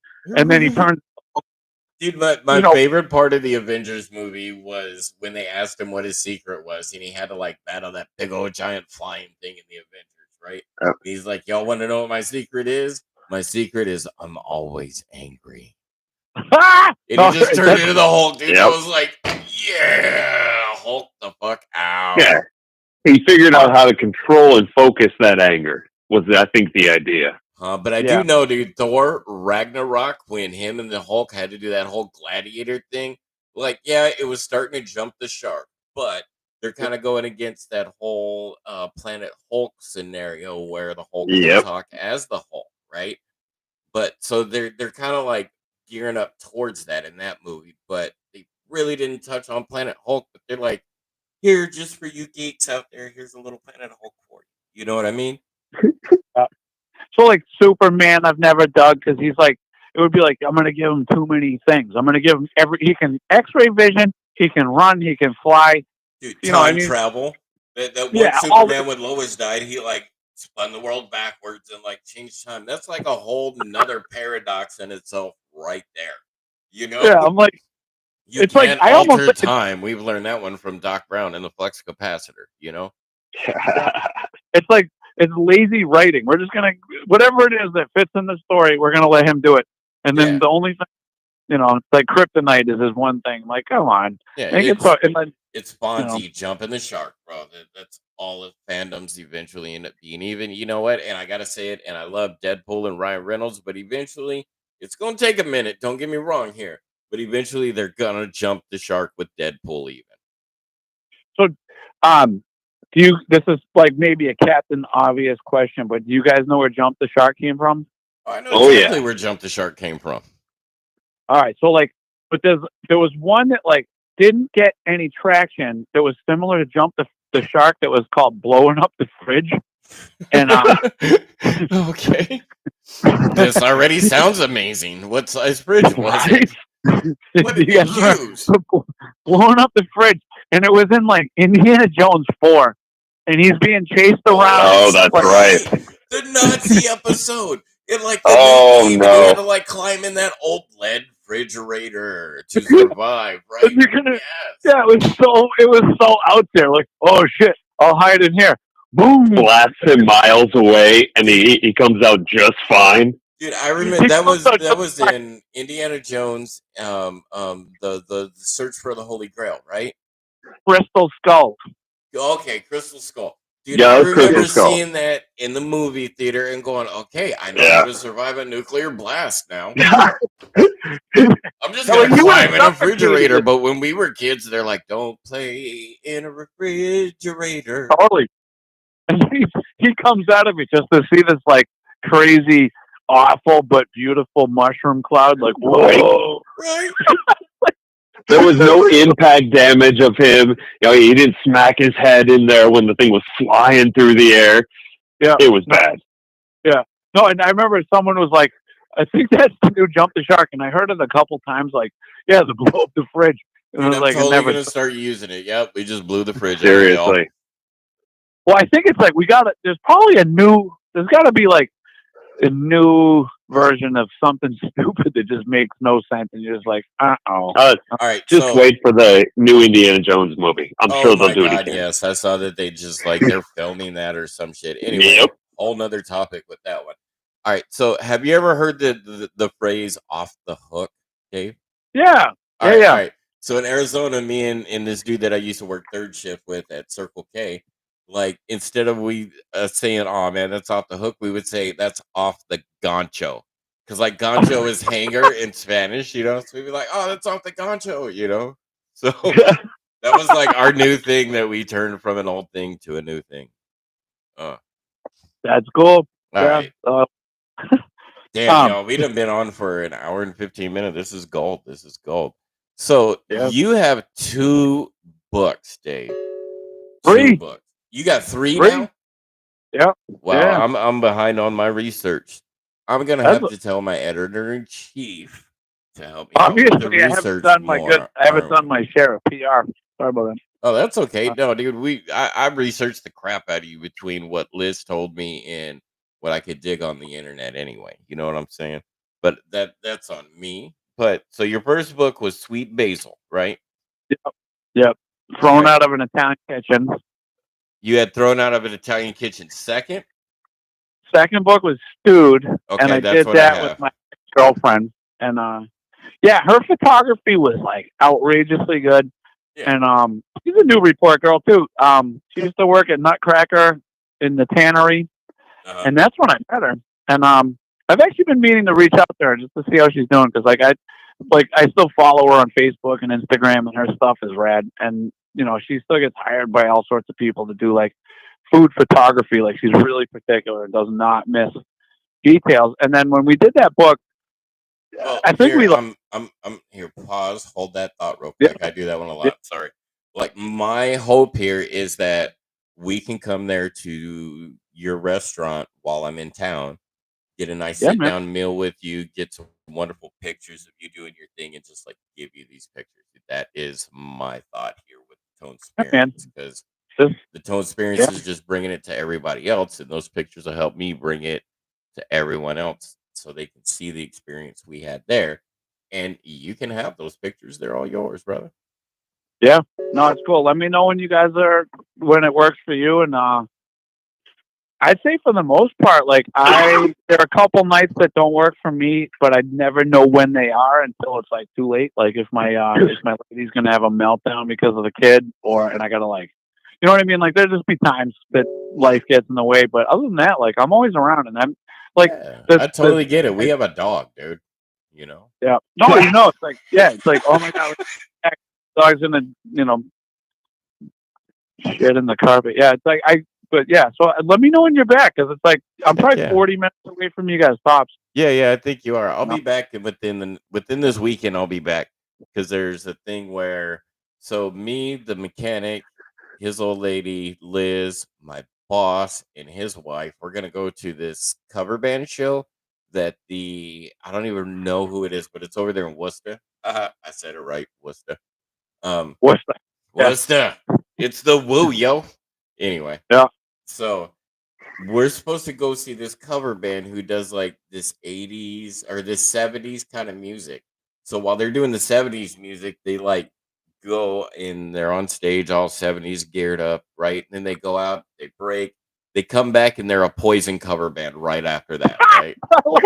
Right. So it's gonna be ridiculous, dude. This is Saturday. So of course I'm gonna bring my press pass and my photography get up, and I'm gonna wear the whole tailcoat, shirt, collar, the hat, the whole priest get up, dude. And I'm gonna go out there and we're gonna take amazing pictures of this band on Saturday. So I'll be back over in Worcester this weekend, you know. That's great. Yeah. Worcester's cool, man. I think Worcester's like, I don't know. I mean, I guess, you know what's funny? I mean, you guys, if you're from Arizona, it's like a 40-minute drive is like, you're still in Arizona, or you're still in Phoenix. Like, you can drive, if I remember, Phoenix is massive. Yeah. Like, you can drive for like an hour and a half and still be in Phoenix. Ridiculous. And it's only getting bigger. Yeah. And then in traffic, you're in stop and go traffic for 3 hours on an hour planned drive. Fuck that. Yeah. But it's like Massachusetts, it's like from Boston to Worcester is probably 45 minutes, but like it feels like, whoa, it's far away. But like you can be from Boston to New Hampshire in like, I don't know, 40 minutes, 45 minutes. And it's like you're in a different state. Well, just a different. Doc, he used to live in Boston. He didn't he grow up? Didn't he live in Massachusetts, Doc? You spent some time over there, right? No, I was born in Detroit, and then high school, grade school, college was all outside Chicago. Well, you'll be coming up for that first weekend in April. I definitely know that, because we're going to be having this huge damn right that Liz has been planning, and it's ridiculous, dude. It's going to be ridiculous. We're going to live stream the entire event. It's going to be ridiculous. So, Doc, I don't mean that. When you were growing up in Detroit, was Detroit style pizza a thing? You know, I left Detroit at the end of 4th grade. Okay. So for me, there's only 2 pizzas I remember growing up to that age, and both were chains that are still around. You know, one was Little Caesars because it started in Detroit, and the other one was Hungry Howie's. You know, you can get both still. Dude, I love Hungry Howie's. They got flavored crust. They're all over the place in Phoenix. Yep. Now the Chicago style pizza, don't even get me started. Dude, that is my jam. I'm still gonna throw it back at Vito's, bro. Like, yeah, seriously. Chicago style pizza, and they're out of Glendale, Arizona. There are a few places around Boston now that are doing what's called Detroit style pizza. Oh yeah, I've heard of it. It's fucking delicious. And like I was like, how come no one told me? And you cook it in almost like a brownie bake pan, so it's like square shaped. Right, that's right. Cakey dough. It's almost like cake, but then they like poke holes in it and put the sauce in the holes and then melt cheese over the top. And it's like unreal. And so there's a place on Route 9 in like Framingham or Natick, and it's called like the Square Pizza. So I can't remember what it's Detroit style pizza. And I'm like, so all these places are like doing Detroit style pizza, and I'm like, I feel like I've been like held out on. Like it's like you know what I mean? Like, how come Detroit's not famous for this shit? Because it's delicious. I'm like, this is outrageous. And so like some places like we're doing Detroit style, and we're only gonna have 10 pies for tonight. You got to order quick, you know. And then I don't know, but dude, the best pizza you will ever have, I will make for you if you give me time. All right. It's a chili. I mean, that's quite a claim because I eat a lot of pizza. And it's I get you, and you're a chef, but I'm telling you, like S-Doc, almost everything I touch turns to gold. All right. Yeah. Like, so I will make you a chili cheese dog pizza. Oh man, I'm into it. I was gonna say, even if it's not even if it's a top 20 pizza, I'm like, that's still a awesome pizza. That's gonna blow my mind. I make a legit chili cheese dog pizza off this chili recipe that I did that I won one little church chili cook-off for. But like Doc can contest to it. Like my chili was freaking good, bro. Good. He made it in an RV, and it was the best damn chili I've ever had. Me, our boy Kimball, we're camping out in a weekend in an RV when I lived out in RV, Northern Arizona. I made chili while we were there. Like, I'm into it. Yeah, I'm into it. I will make you a chili cheese dog pizza, bro. You are gonna love it. Love it. We should do. I don't even know how this would work, but like a YouTube video of you teaching me how to make it. Oh, totally, dude. I could totally make it work. Trust me. I got cameras. We'll collab on that. Like, that would be legit to see like my pizza in somewhere. Yep. That would be awesome. Even if it's like a featured one day thing. Liz is over here in the chats talking about beach pizza. What is beach pizza? I've never experienced beach pizza, and she tells me about it a lot. So beach pizza is like there are two places, and I'm guessing that there's got to be other places on the planet Earth that make it. Okay. But there are two places, and what's cool about these, so Tripoli and Christie's, I think, and on Salisbury Beach, and it's like really sweet sauce and kind of greasy, and I'm always either high or drunk when I'm eating it. So like I can't it's not great, but they basically do the same thing for years. I don't know how long they've been open because they were open way before I was even like a little kid, and I don't even know. Salisbury Beach is it's a unique spot on the planet, and they used to have like rides and I don't know, like water slides and arcades and strip clubs. So it's like the New England version of like Coney Island. That's what I was thinking. Way smaller. And then there's Hampton Beach, which is like the neck, and people are always riding up. I've been to Hampton Beach, bro. I got some ridiculous pics from there of Liz, like in the water. Like Hampton Beach was legit. Hampton Beach and Salisbury Beach are like really similar, and they're really close. They're not exactly connected. So like, there's like probably like a 2-mile drive in between, but like people live there year round. And the thing about Tripoli and Christie's is that it's open year round. So you can go there when there's like snow drifts right by the beach, and it's like kind of eerie. Like if you went there to take pictures, that would be the time to go because it would be like the people that'll be there would be cool, and it's like it'll be kind of eerie, quiet. There'll be snowflakes falling. Hell yeah.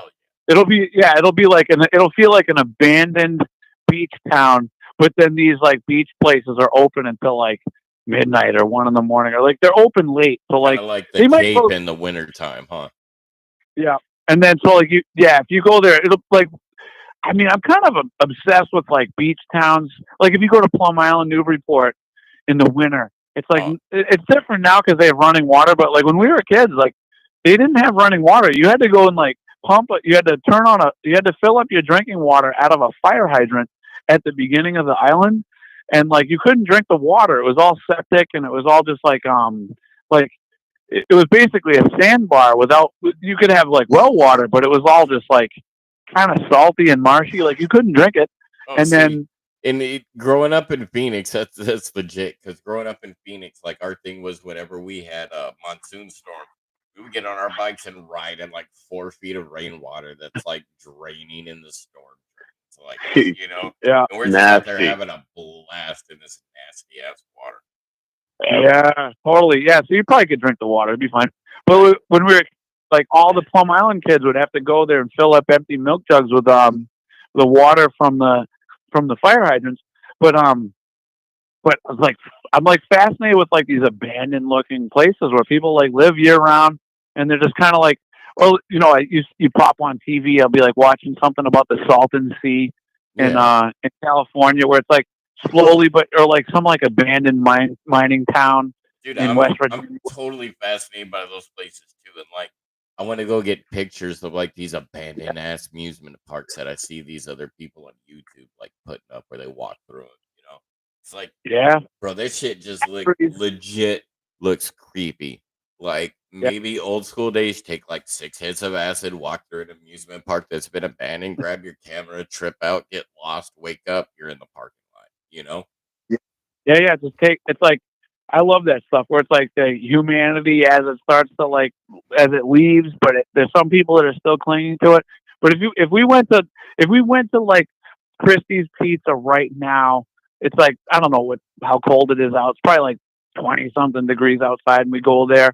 There'll be people waiting around. There'll be some like people we might have grown up with, like hanging out, and it's like, but it'll be like weird because there's not a lot going on, and like if you took a picture with your camera, like looking at it, it looks all kind of haunted because there's probably no light behind it. Like there's nobody's, you know what I mean? Like I don't know, it would be cool, but the beach pizza is good.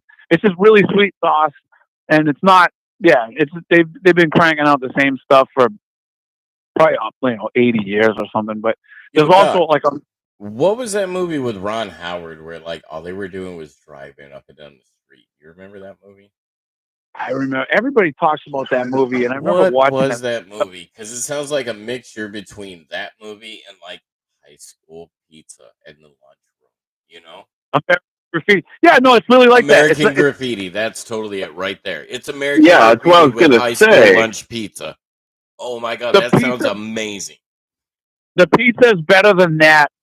Better than Lunchroom Pizza, which is fine too. Like I have a feeling you have no idea. I'm going to be so blown away by your pizza because like Lunchroom Pizza sounds divine right now. I'll be like, oh my god, dude. So like I love at all these little places that I drive to, right? In Arizona, you got AM/PMs everywhere. I would always get a cheeseburger or a double hamburger or something from AM/PM because it was that nostalgia of that high school lunchroom hamburger, that little soy-based patty that we ate. Because that's what every AM/PM hamburger tastes like. So, like, the nostalgia of that high school pizza, like, I'm so in. We're getting beach pizza when I get home. You know? So you're going to like it. It's cool. It's like the whole thing. But everybody argues over which one's better, and they're kind of the same. Yeah. So, like, you basically go to whichever line's the shortest. You know, they go to that one. Right. But they're going to be like, it'll be good. It's like in Arizona, we got which Filiberto's is better than the other one. Like, you got to go to this one because it's better. Huh, Doc? Yeah, no, it's like, right, the same dude making it like different days. So, so talking food, there's a thing that's like taken off on Facebook, and if you guys look it up, it's North Shore roast beef, and if you guys Google it, and so it's basically like every town north of Boston. There's some towns south of there's some like places south of Boston that try to do it, but everybody argues over where to get the best roast beef sandwiches.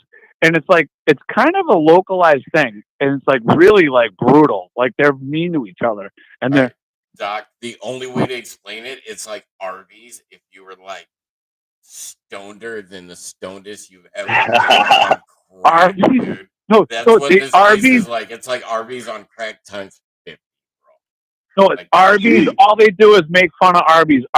yeah. Arby's is like the butt of the jokes because like it has to be like basically rare or medium rare meat, and it has to be warm, so it has to be like fresh cooked, and then they coat it with this barbecue sauce made in Oh my Virginia. god, bro! Like it is so good. Like I can't eat at Arby's again because Liz and we went to, was it Jasmine's? She's over here in the chat going yes! Exclamation points all over the place.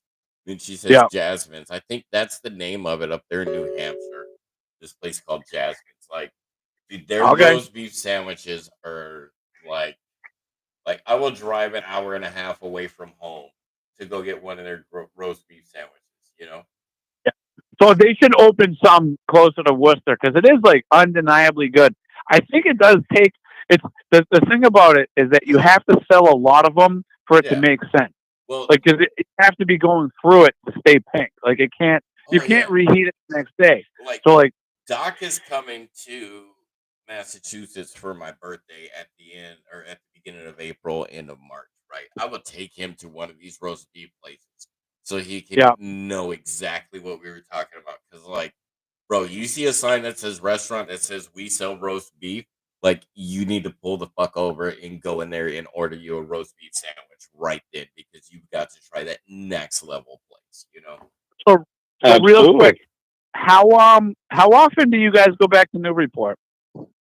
Dude, like, so when I come home from hometown and being out on these lakes, dude, like, I come home and Liz and I'll just be like, "Where do you want to go?" And she's like, "Well, you want to go to my brother's?" And I'll be like, "Yeah, let's go to your brother."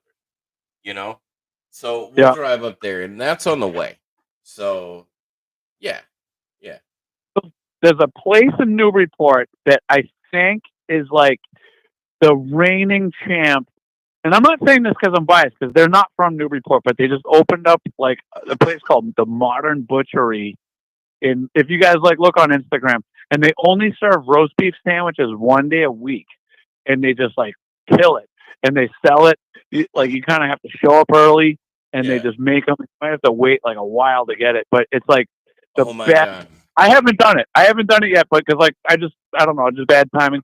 But bro, that's but like, what's that barbecue joint? I don't mean to interrupt you. What's that barbecue joint in Phoenix, Doc, that all the broad people went to all the time? There's two of them now. You know what I'm talking about. They closed. They closed one of them like this last week. The Probably guy that that was one on the above radio. Dunlap, they closed. Yeah, the name I can't of it, remember though? the name though. Oh my god! But their barbecue was so fucking good. Like they were open from like 9 in the morning on a Saturday, right, Dave, till like 4. That was their hours of operation, right? But their downtown location, there would be a line from an hour before they open all the way around the damn block, right? And they would run out of meat at this place by noon every day. That's it. And like they had to shut down. They didn't have any more food. That's how amazing this place was. You know what I'm saying? I love it. Yeah. No, it's like we're gonna make what we make, and you guys get it. And if you're in line when we run out, like sorry, yeah, like that's kind of how they work. So when we come to your restaurant, like you make the dough, I'll show you how to make my chili cheese dog pizza. We'll eat it. We'll video it, dude. It's gonna be amazing. I already see this happening. It'll be great. This will be a great ToneSperience side project. You know? Yeah, that's awesome. There's let me know when you guys need to go. You could probably just like I know you got to chop it up, and it's like, but I could do this all day. This is great. Oh heck yeah, man! Shit, I mean we're an hour and a half in. The record so far is 2.5 hours of a live stream. So I mean, if we want to see how far we could go, let's make this shit 3 hours. What do you say, Doc? So what I was gonna say about like since you've been in Worcester, and I haven't done this yet, there's a brewery, and I think it might be like around the country, but I do know there's like New England style IPAs are crazy big around New England, and they're like these like murky, cloudy, like. All right, I'm gonna stop you right there. So, my old DJ partner, we were friends in high school. We used to DJ our own private parties, and I worked in the strip club industry, became a DJ, and we decided, yo, let's start a DJ business out of this, right? He opened and took over Sonoran Brewing Company in Arizona. So, like, I am a freaking beer snob, right? What do you think of New England IPAs? Yo, IPAs are shit. I don't like There we go. I do not like IPAs. IPAs are bitter. They're fucking sour. We all hate them. They're nasty tasty. Yo, I see people ordering IPAs at the hotel bar, for Christ's sakes. Like, now, don't get me wrong. Last night was Fat Tuesday at the hotel bar. They were supposed to have taco night, but they didn't have it. But that's a whole nother rant and rave. But yo, their drink for the New Orleans Fat Tuesday Mardi Gras celebration. Can you guess what their drink was? What's that? A fucking hurricane, bro. Their drink of the night to represent New Orleans and Mardi Gras was a fucking hurricane. They might as well have called it a Rita special and had margaritas, for Christ's sakes. You know what I mean? But this dude next to me, he's like, oh, let me get this IPA. Yo, she went over like 4 different draft beers they had. And before she got to the IPA, one of them was Blue Moon, which is an awesome orange pale Hefeweizen, which is like a great beginner beer for anyone who wants to get into something other than Bud or Bud Light, because that beer is crap and made out of rice and water, so it can be mass produced. I don't even know why they call that beer. See, I go on a rant about beer for like a minute. I am a straight up beer and tequila snob, bro. That's me. I'll tell you, Blue Moon. But hold on. Then you get back to Blue Moon, Doc. So it's a Northern Brewing Company. They have this awesome beer that's a white chocolate pale ale, right? Think of a Pilsner with like a white chocolate aftertaste. I've had that. Okay, so originally it's called Sonoran Brewing Company White Chocolate Pale Ale. Let's write that right next to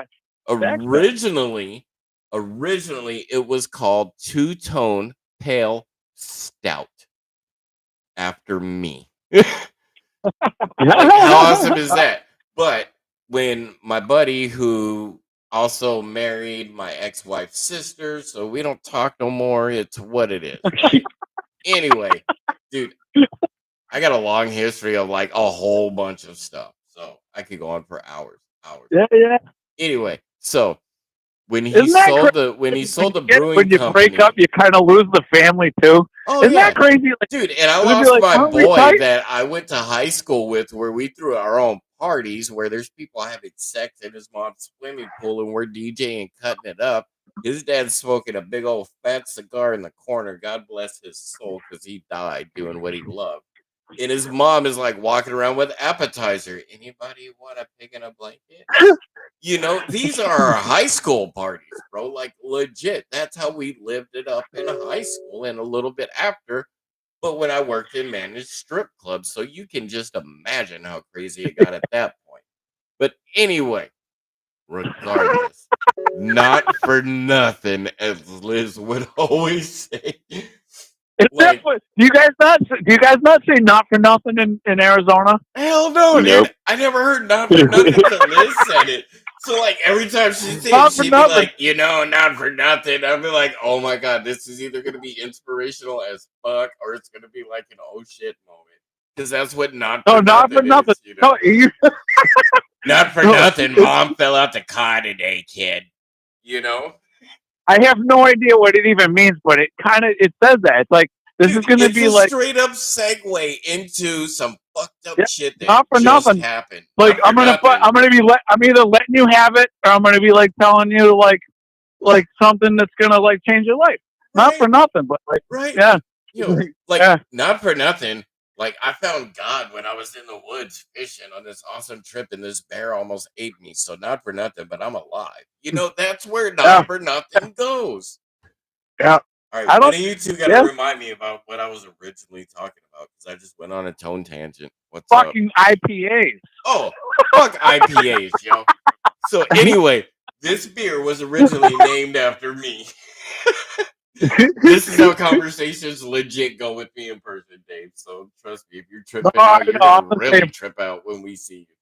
So this awesome. I'm apologizing in advance. I might be like in the middle of putting out fires and stuff, but that's fine, dude. I'll be the guy to help you jump in there and help you put out fires where you need me, because that's the tone that I am, you know.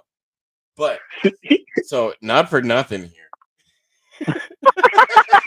Oh no! Oh, I love not for nothing. I need like another bottle of wine because I'm like I have a bottle in right now. Shit. Anyway, so I never would have thought. White chocolate ale, right?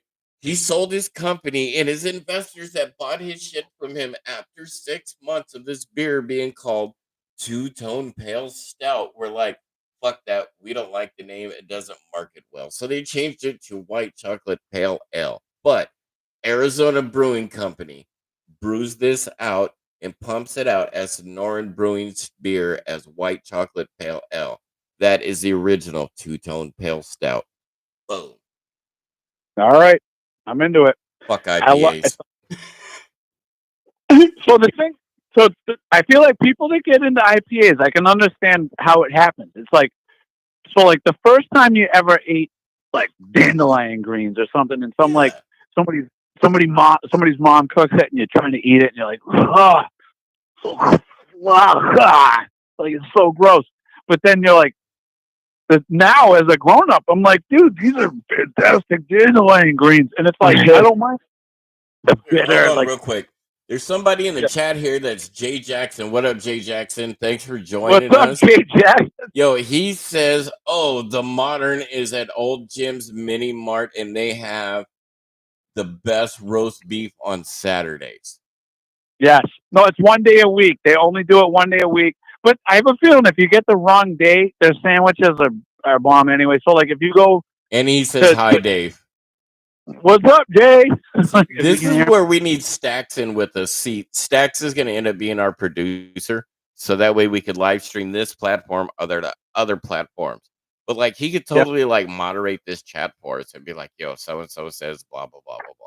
You know? So how does it, not to get into, like, the nuts and bolts, but how do you see the stuff? Like, how do you see when someone chats, like, fuck it, brother. We are getting into the nuts and bolts. I think it was awesome that earlier you're like, can I cuss? And I'm like, yeah, you can cuss. Fuck shit. No, I was just asking, not to say I'm, like, going to go out of my way to, but I just didn't want to have to, like, if I, watch out for, like... No, brother, like, no. I straight up put in here when I do the live feed and set it up that it is not meant for anybody 18 years and younger, you know? Like, this is a ToneSperience. If YouTube can't handle us, nobody else can. You know what I'm saying? I think the word shit is now considered PG, though. It's like they say you shit. Yeah, you can say, I think you can say shit on like they'll say it on the news after, I don't know, 8 p.m. or something. Like they don't edit it out. Like you'll hear people like, that's bullshit, and like I don't think it's probably like the same thing. Like they don't want it like every other word, but like I don't think they don't want anyone like try to prove a point like that. But like they don't bleep it out. Is during the day I listen to a shit ton of music. See how I plugged that one? During the day I listen to a shit ton of music. So I'm on the water like 8 to 12 hours minimum. Sometimes I've done 16, which is crazy for what I do. But I listen to a couple radio stations in Australia, right? Oh my God, the music and the censorship they have there. Yo, they have it going on with censorship. Like, it is legit zero censored. Like, the radio hosts are saying shit, fuck all over the place. Like, they are exploitive, deleted. Like, no, ain't none of that shit deleted. It is fucking awesome. It is great. It is raw. It is the music that it should be, and it's brought to the people. You know what I'm saying? So real quick, just a segue. Yeah. If you guys turned on your Spotify right this second, like what station would be playing, or like what song would pop up, like Doc or like. And I can tell you, I just like started listening to this. I'll let Doc go first on this one. Yeah, I just loaded mine up, and I kind of knew this is where it was going to go. It's Bloodywood, which is a metal band from New Delhi, India. Their first album was just released like a week and a half, 2 weeks ago.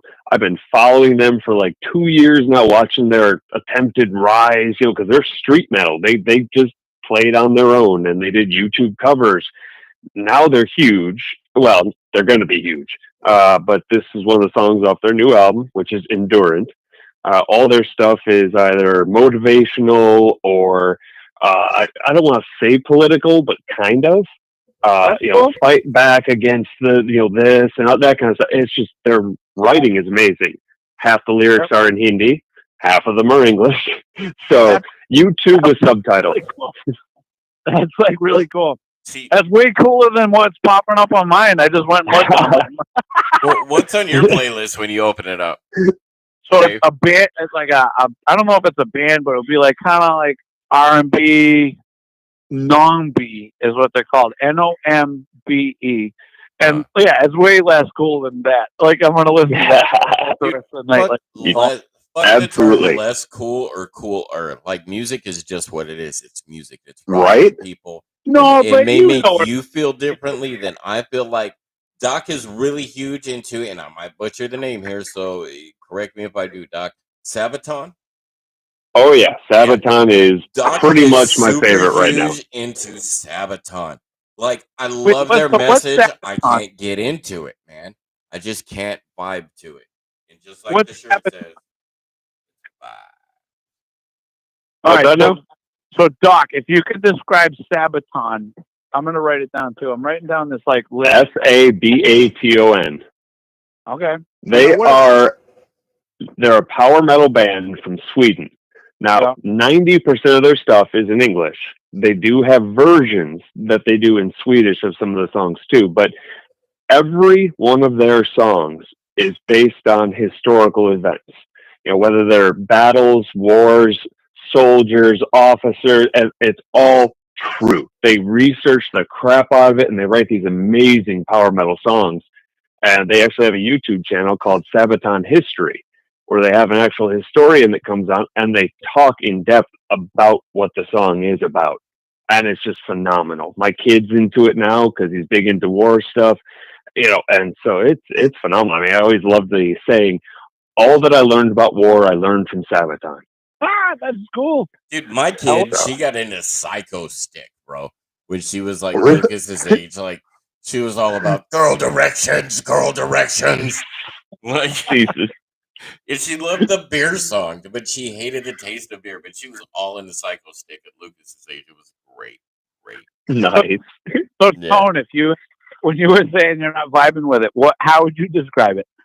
Like all right. So I was a DJ for many years. Like music is in my family. Music runs in my blood. I sang in choir.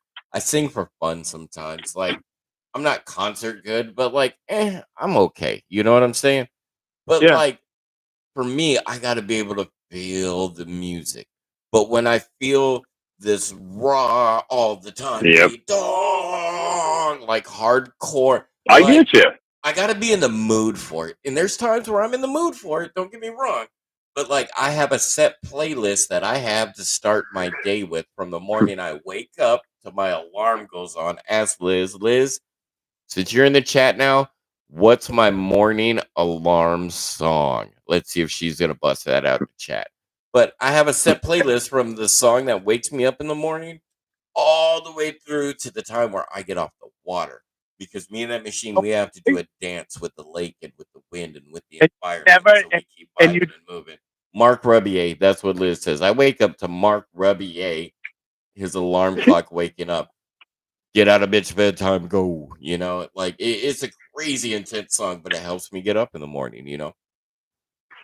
So, I mean, it's funny. Like I pick out like, when I'm basically it's like when I'm playing music in the shower is when I set the tone for the day, and I kind of like rehearse in my brain how the day is gonna go, or at least how I'm gonna behave through the day.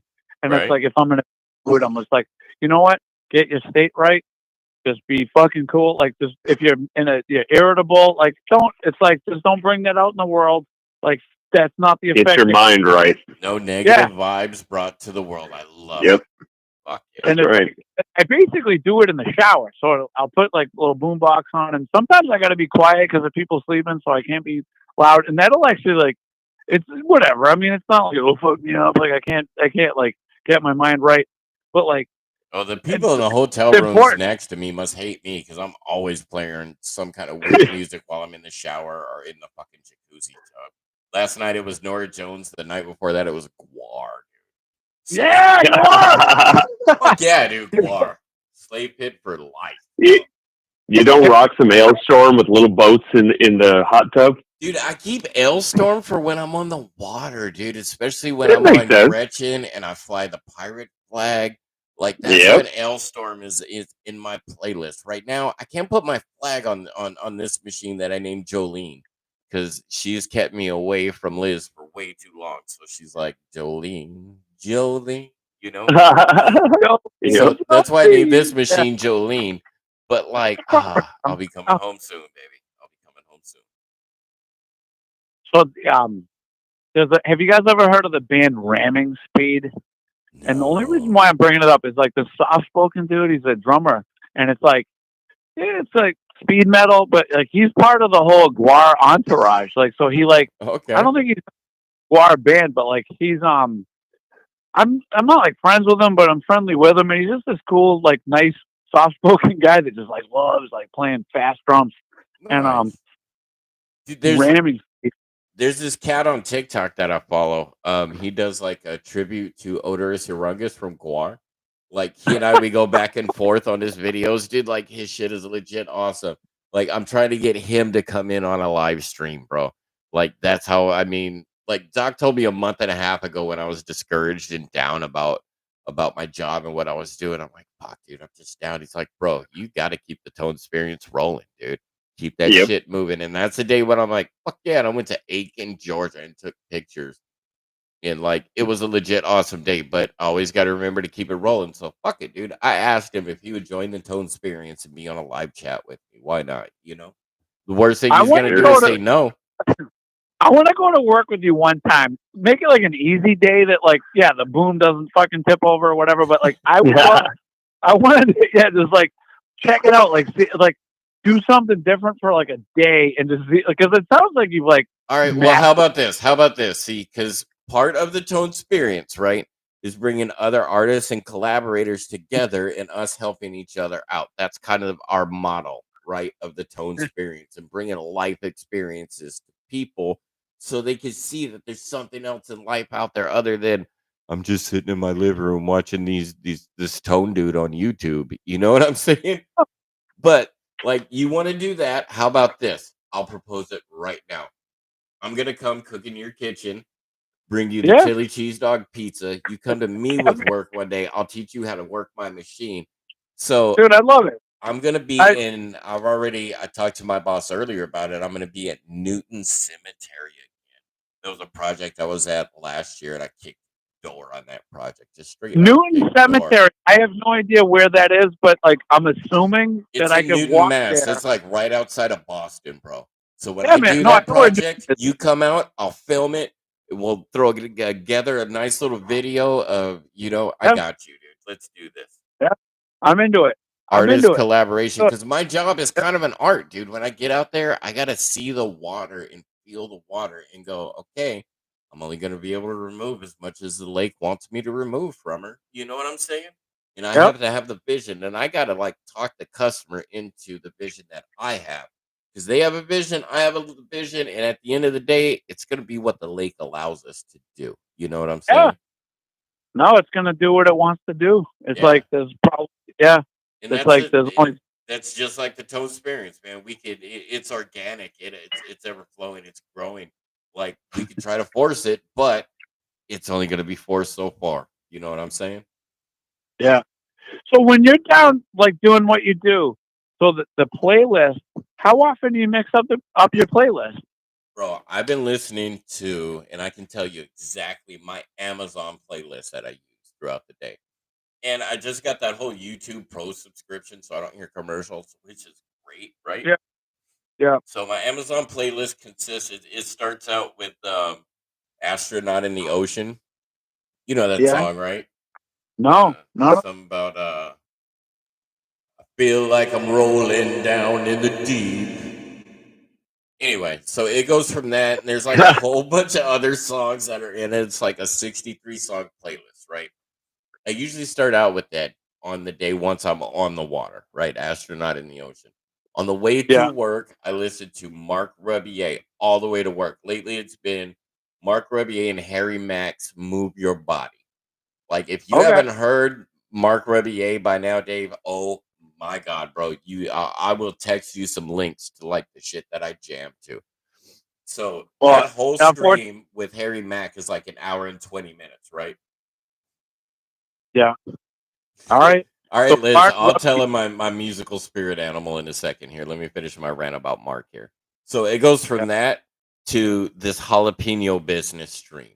By that time, I'm fueled up, I'm on the water, and then I start the stream of those two songs from the stream, which is like this whole awesome freestyle flowing. They're just making shit up as they go. I mean, it's Mark the man, yo. Liz and I have tickets to see him on October 30th over at that someplace in Colorado. Like, it's gonna Dude, be Red legit. Rock. like a good planner. That's Yeah, so far away. it's at the Red Rocks, dude. The Red Wow. Rocks. Damn right I'm on a roll, huh, Dean? Brother. Oh yeah. Anyway, so yeah, it's at the Red Rock over there in Colorado. Liz bought me the tickets for Valentine's Day, bro. Can you believe that?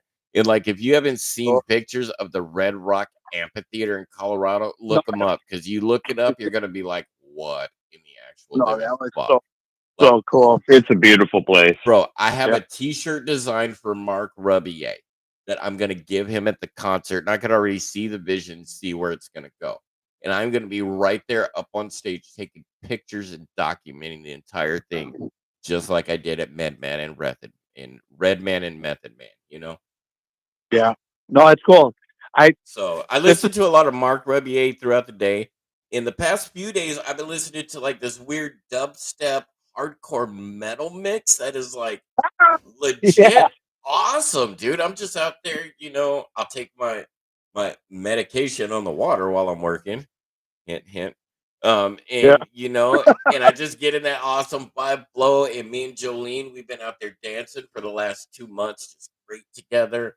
I know her as she dances on the water, and she knows my dance moves. So we just like do that awesome little tango together, dude. To fucking dubstep or Mark Rebier or Wu Tang Clan. Sometimes it all depends on how I'm feeling Yeah. throughout the day, brother. Wu Tang is where it's at.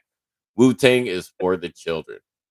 But This is totally my sorry, but I'm music like, spirit animal is Kesha. When I am down and I'm in a musical rut, dude, Kesha, bro, Kesha. Because there is nothing like that song "Woman" that she has in this world, dude. You listen to that all right, song, you just feel I'm gonna write that down. I've empowered, never heard bro. it. Kesha, "Woman." I'm telling you, I will send you a link to my playlist on Amazon, and you'll be like, all right, this dude Yeah. is eccentrically everywhere with music. Now, when I'm at home So I taking pictures, I listen to music, and while I'm cooking, I listen to music too. yeah. No, I listen to this stuff all day long, and I figure I say it like I could work like 14 hours a day with people I like. Yeah. 20 hours, whatever. It's like it doesn't matter. It's like a 14 is fine. It's like that's, but like I've made like life decisions based off of ACDC. Oh Like no yeah, dude. joke. Dude, like one of my first songs in that Astronaut in the Ocean list is Thunderstruck. And like, Okay, so when I back up the trailer into the water, so it's there's a like the same song. every time.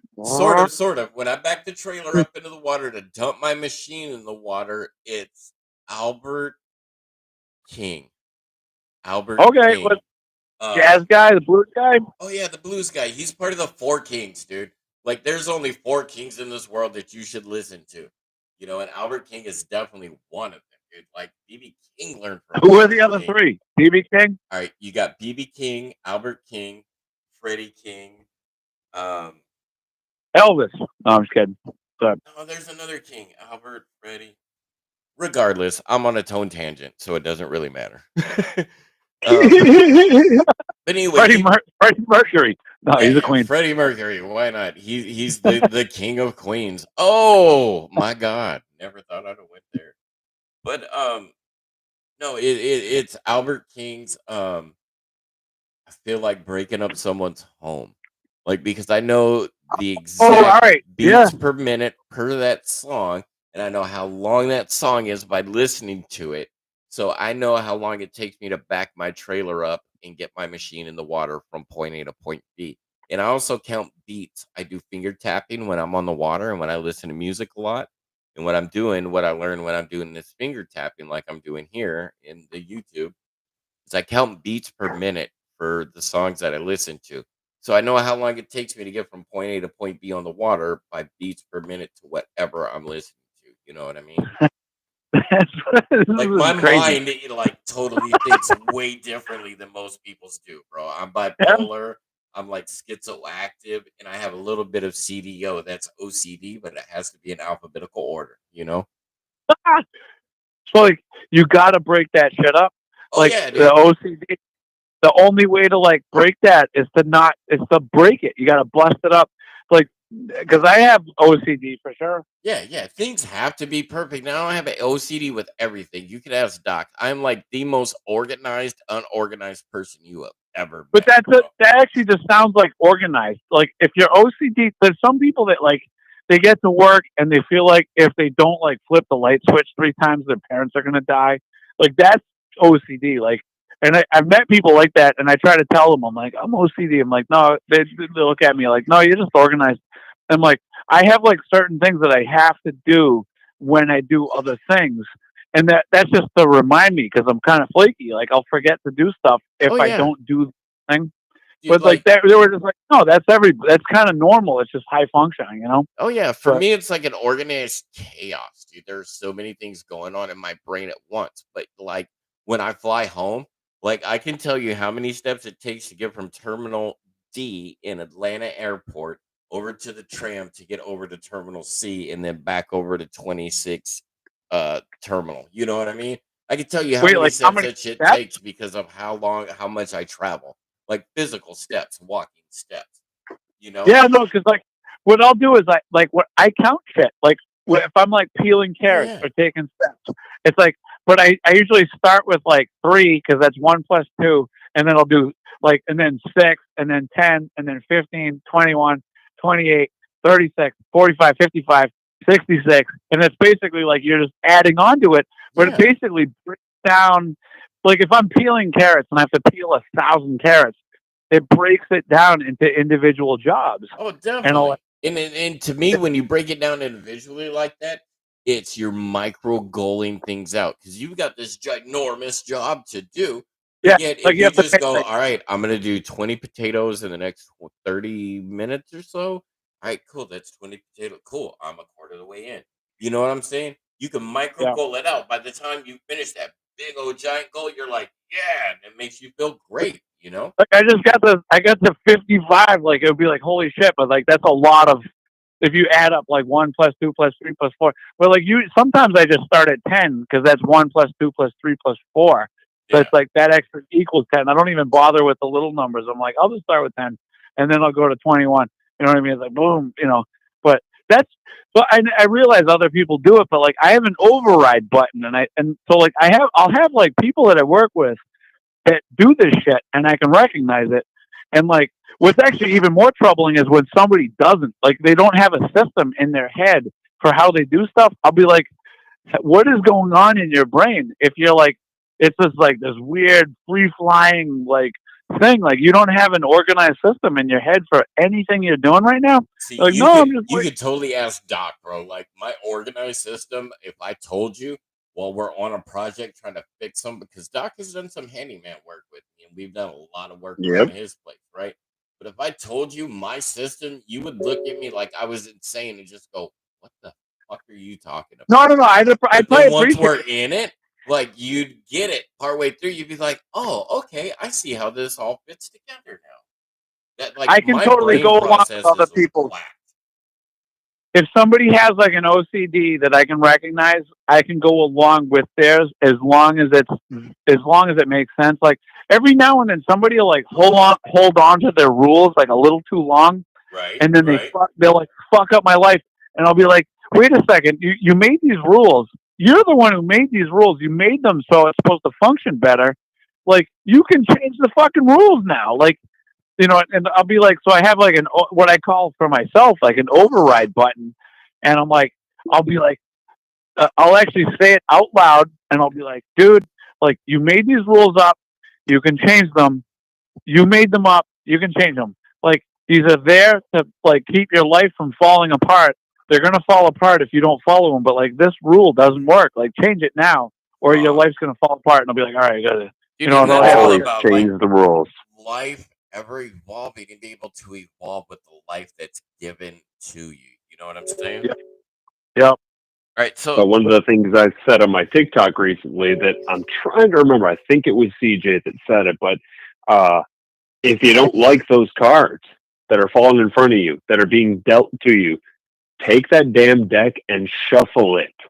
Yeah. Shake it up and start new. It's that easy. The way I always see it, Doc, is since I've already said it, I've said it a time or 18 around you the past some odd years since we've known each other.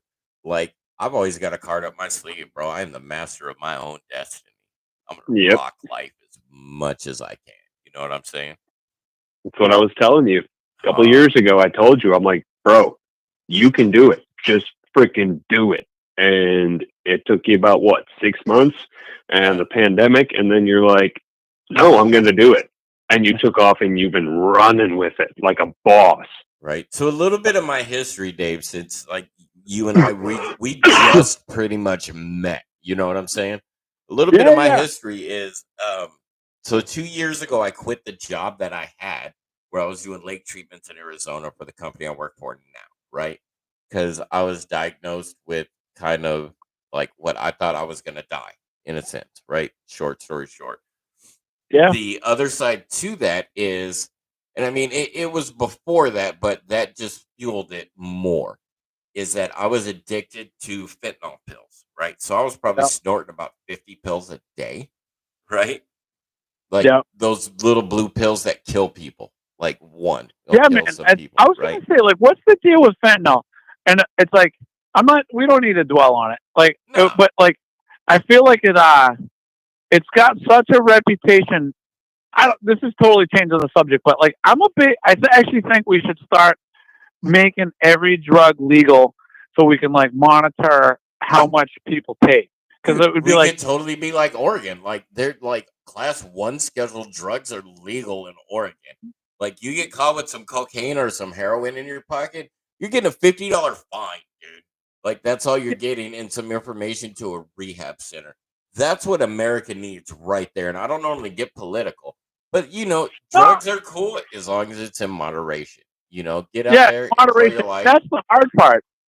Some people can't do moderation. I cannot be one of those people that can do moderation. I can't touch fentanyl, can't touch meth. Those are the 2 drugs I can't touch.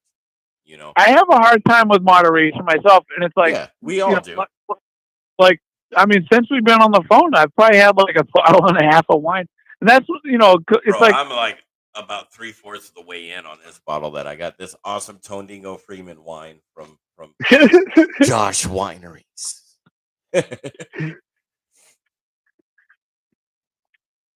Quick question. Yeah, I was getting ready to ask you, Doc, because me and Dave here, we're just kind of rolling, dude. What questions you got? Oh yeah. Well, this is a question for Dave here, and it's a question because I'm looking at one of your books here. Nice. And the Sweet Basil book. Where exactly can we get that book for less than $120? Yeah, here, before you answer that, like, bro, his books are ridiculously, awesomely insane priced on Amazon because you know what? They are worth it, huh? And that may be. I'm just curious. Did we lose him? I don't know. Fuck, I think it's only me and you. I think we might have lost him. No. That's messed up. That's a first. Oh Maybe his no! battery died. Here, hold on, bro.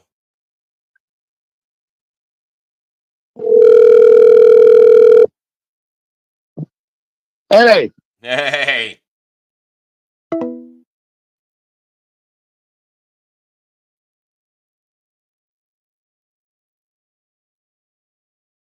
Your call has been forwarded to an automated voice messaging system. 508. well, shit. I don't know what happened here. We got stalled a hair, guys. Hold on here a second. Get back to it. Yo, I don't know how, but I lost both of your guys' calls, so hold on, because I'm going to call him right back. That's cool. I'll be here. Don't hang up.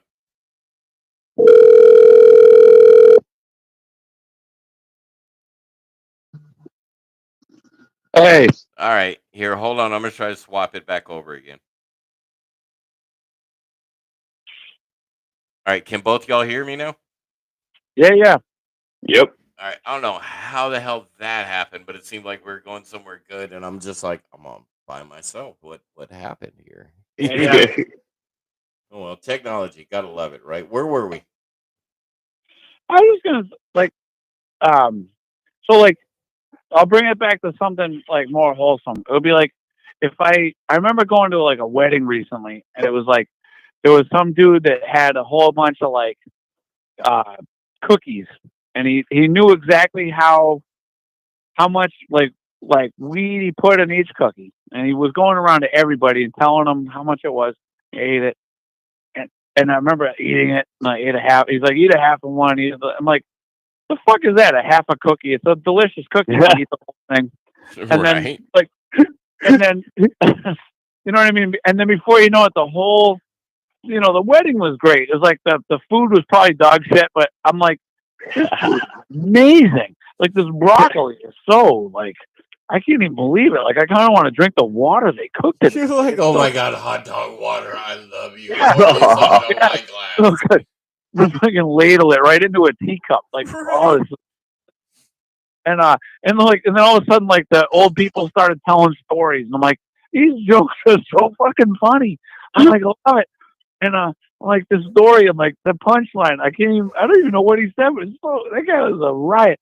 But then, long story short, it'd be like, if you knew exactly what you're taking, and when you're taking it, and it was sanctioned by the government, and like, or sanctioned by somebody that knew what the fuck it was, Right. then no one would die. And I'm not saying I recommend anything. I mean, like, get into what you get into, and then fucking it's like the second party. Like, I'm around restaurant people. It's like fucking, Yeah. I'm like, once partying becomes more work than work, like fucking stop. You know what I mean? Like, I can tell you from my experience is if you want to know where some good drugs are, not that I'm saying I'm condoning such things, you ask the restaurant staff, like your waiter, your hostess, be like, yo, where's the party at? Like, if you're in a new town, they will hook you the fuck up. Yo, I'm telling you. No, I don't do that many drugs because bringing it back to my buddy Brownie. Like anyone who's listening will know. It was like, so we were buddies from like an early age, and kind of early on, he was like, "Don't do acid. You're kind of crazy as it is. Like, just it won't be fun enough to merit you like what it's gonna do to you." Like, and I was like, "All right, I heard. I've never done acid. This is like a 14-year-old kid telling another 14-year-old kid." I'm just thinking about it. Like everybody's got their bad influence friend. I was his bad influence friend. Like the first, like you taught him how to roll a joint, or like but check this out. Check this out. Is that really a bad influence? Just knowing that you helped him open up his mind, or is that like an influence? I think we were each other's good and bad influence. Like we influenced each other, but like I look back on it and it was like, this is like, if there's anybody from Newburyport listening to this, it'd be like I suffer from some guilt, because it would be like, he was suffering bad for a while, and it's like I kind of just thought he was a fun-loving dude, and we just kind of went about our thing, and and then he ended up like dying just from drinking himself to death, and it's like, That's hard to do. I mean, that's like it's like other drugs like fentanyl. Like it's easy to do. Like you can fucking just like take one step over the line and you're dead. And the people that love you got to mourn you. But like to drink yourself to death, I mean, it takes a while. Yo, And on the real, I had a friend recently, back in November, died. I think I was in Dry Ridge, Kentucky in November, right, Doc? Right around there. I think, yeah, that sounds about right. All right, so a friend of mine named Q, he died. He legit drank himself to death. Like it's fucking hard to do. Like you gotta like drink and not eat and like not every time we were around, dude, he'd be like, "Yo, yeah, I'll give you a ride to wherever to get you hooked up with whatever you need, but can you buy me a bottle of ESOV?" Like every time, bro. And I'd be like, "Yo, don't you need food for your kids?" Yeah, but I need to get my bottle first, you know? Yo, he legit, I got a call one day. I'm on this project, kicking tail like I normally do, right? I got a call from one of my boys in AZ talking about, yo, Q died. I'm like, wait, what? Really? Of what? And then they told me what it was. I'm like, fuck shit, man. He done drank himself. Yeah. Like, that is a horrible thing. Like, yo, I know people that have died of heroin overdose. So do I. Yep. I OD'd on cocaine years ago. Like, yo, you start ODing, you just kind of start peacefully falling asleep. Honestly, you know? But, yo, alcoholism, you shit yourself, you piss yourself. It's horrible. Dude. You were in so much pain. Like, F that to the max, bro. Yeah. I like a drinker too, don't get me wrong. But, yo, like, alcohol poisoning, dying of that shit, yo, like, oh, that would be horrible. Horrible.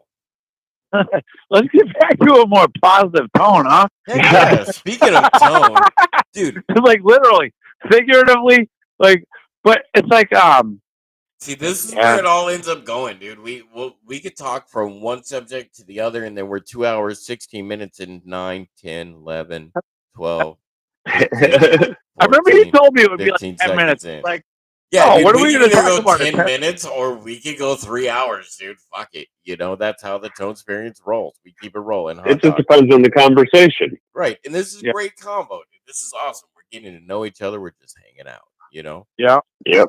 This is what we do. I was just going to say, though, it's like, I don't know. I feel like, just, you know, I'm surrounded by people partying all the time, and they're like, I'm always trying to tell them, it's like, your bad influence, your bad decisions are affecting yourself, and they're affecting me, and then you quit, and then somebody else comes in, and then there's somebody else making a bad decision, and it affects yourself, and it affects me, and I've been doing this like a long time, and all of a sudden I'm like, I have to fucking work a lot and hard just because of people making shit decisions based on, like, you know, it's that vicious cycle of fucked upness, dude. I get it. When I worked in the strip club industry, you know, one day I'm the doorman. Next thing you know, I'm on stage being introduced to Silky Slam, you know. But I mean, it's all about life choices. This is what we got. Yo, but so we already asked the zombie apocalypse question, right? Sure. Yep. Okay. So there's usually another question that we ask that is like earlier in the cast or early in the day, way before we do the stream. I will poll Facebook for a random question. Okay. So here's a random question I'm going to pick for you, Dave. You ready? Yeah. If you could live your life all over again knowing what you know now, would you? Ooh. That is the random question of the day. Would I what? If you could live your life all over again knowing what you know now, would you live your life all over again? For the most part, yeah. I think so. I think within like a couple of things. You would live your life all over again and be like, all right, I already know what's going to happen. Let me guide it to the way that I want it to happen. I don't know, man. I think it's a tough question because, like, I like most of the stuff about my life. I live a simple life. It's like I just want to like eliminate negative and be around like positive. and it's impossible to do because there's always like, and everybody's got like two sides of every coin. So like everybody that is a little bit, so like you can't, so, you know, most of the shit that is like mostly positive has some negative, you know what I mean? Like, so I don't know, like it's like, I'm trying to think of something that's like, you know, when I was in high school, like if I go back to like Liz's, you know, like the time I knew Liz, I probably wouldn't have given a fuck about my grades if I'd known what I was going to do like now. Right. I probably would have like dropped out of high school and like run off to France and like gotten screamed at by some French chef and learned a bunch of hardcore French shit. But like, I don't know, you know what I mean? Like, but for the most part, like I haven't done, I don't know. I have some regrets for sure, but like, I think, no regrets, man. No regrets. No, I mean, you can have regrets. You just got to learn from them, you know. But that's exactly it.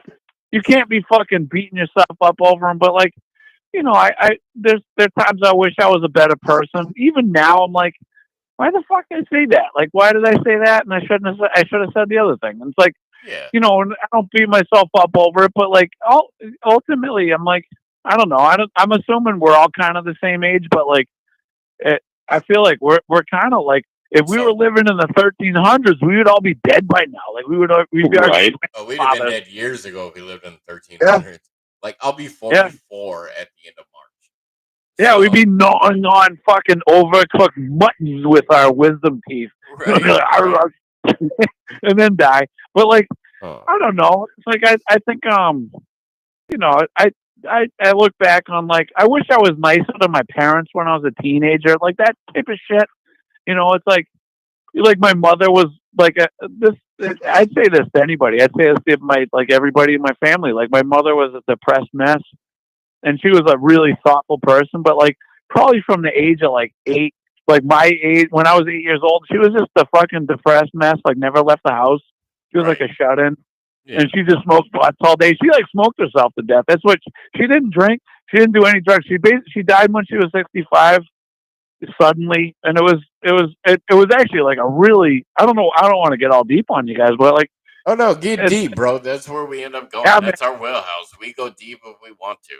This is a ToneSperience. We can't be stopped, yo. We go deep. This isn't like something I like keep in like some like hidden little fucking like jewel box, but like, so I went up to Newburyport Easter, you know, it was probably about 14 years ago now. Yeah. And then I like, my girlfriend went back to Boston. She's like, I got to work in the morning. I'm like, you know what? I'm going to crash with my folks tonight. I'm going to stay here. And then like my dad got up and I got up, and it was like, you know, it's just like a family trait. We're late doing everything. So he drives me to the commuter rail and I missed the train. I got there. I literally saw the train, like the caboose of the train, like off it went. And it was some gray New England, like early spring, fucking foggy morning. And I was like, all right, fuck it. I'll just stay another day. And I went back and I hung out with them. And like they're from a generation, like nobody tells each other they love each other. Like right. I tell my dad every time I talk to him now, I'm like, I love you. And he's like, sometimes he's like, I love you too. And like most of the time he goes, you too, kiddo. Like he can't fucking say it. It's just like an old guy thing. But I'm like, what if the guy dies? The last thing I said to that man was, I love you. And like, and he's just like, it makes him uncomfortable. But I'm like, fucking say it back. Cause like, what if I die, you asshole? Like, and then that's the last thing you said to me was, you too, kiddo. But right. So, or you don't want the last thing your pop said to you was, yeah, I had to use Preparation H wipes today.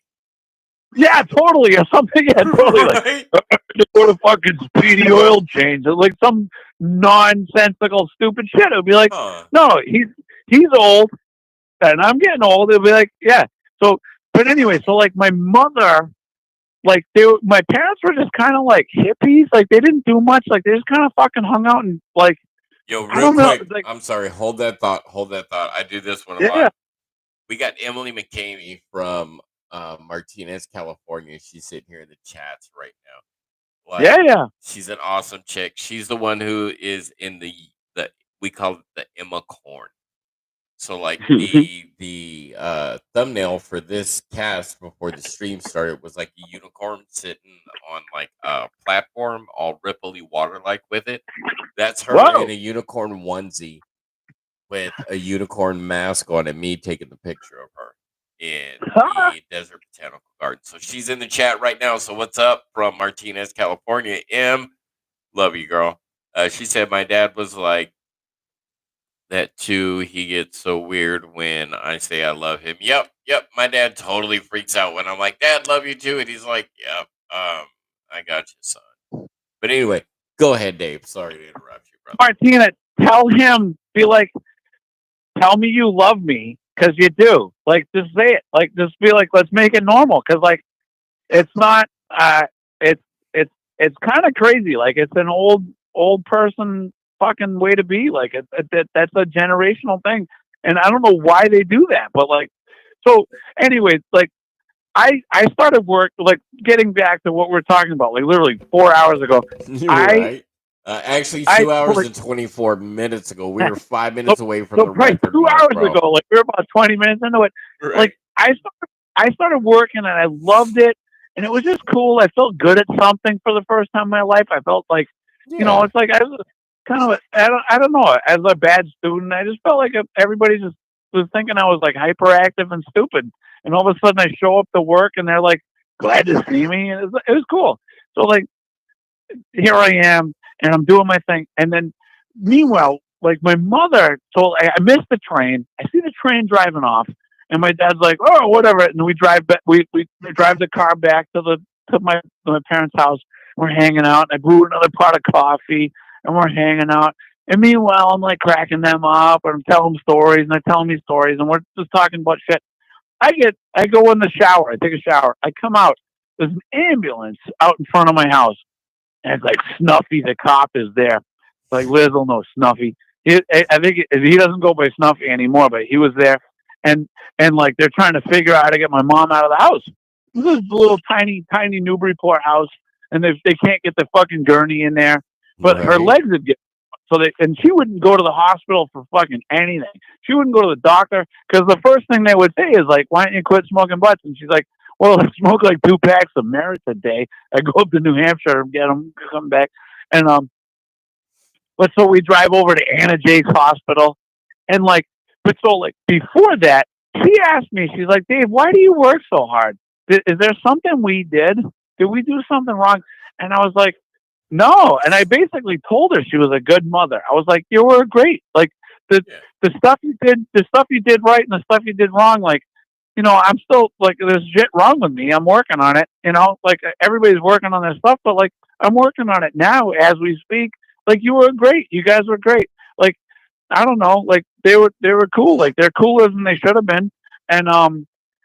And then, like, literally, she died, like, I don't know, an hour later. Like, we went to Anna Jake's, and they tried to pump her heart, and they did all this stuff. And they're like, basically, so they're like, we got to fly her to, whatever's going wrong, we can't stabilize her. We have to get her to Mass General. It's going to be like a 15-minute fucking helicopter ride. It's going to be an hour drive, but like, here's the directions. We're like, yeah, we know how to get there. All right. And then literally like 5 minutes later, the doctor came up and he's like, hey, we can't stabilize her enough to like get her on the helicopter.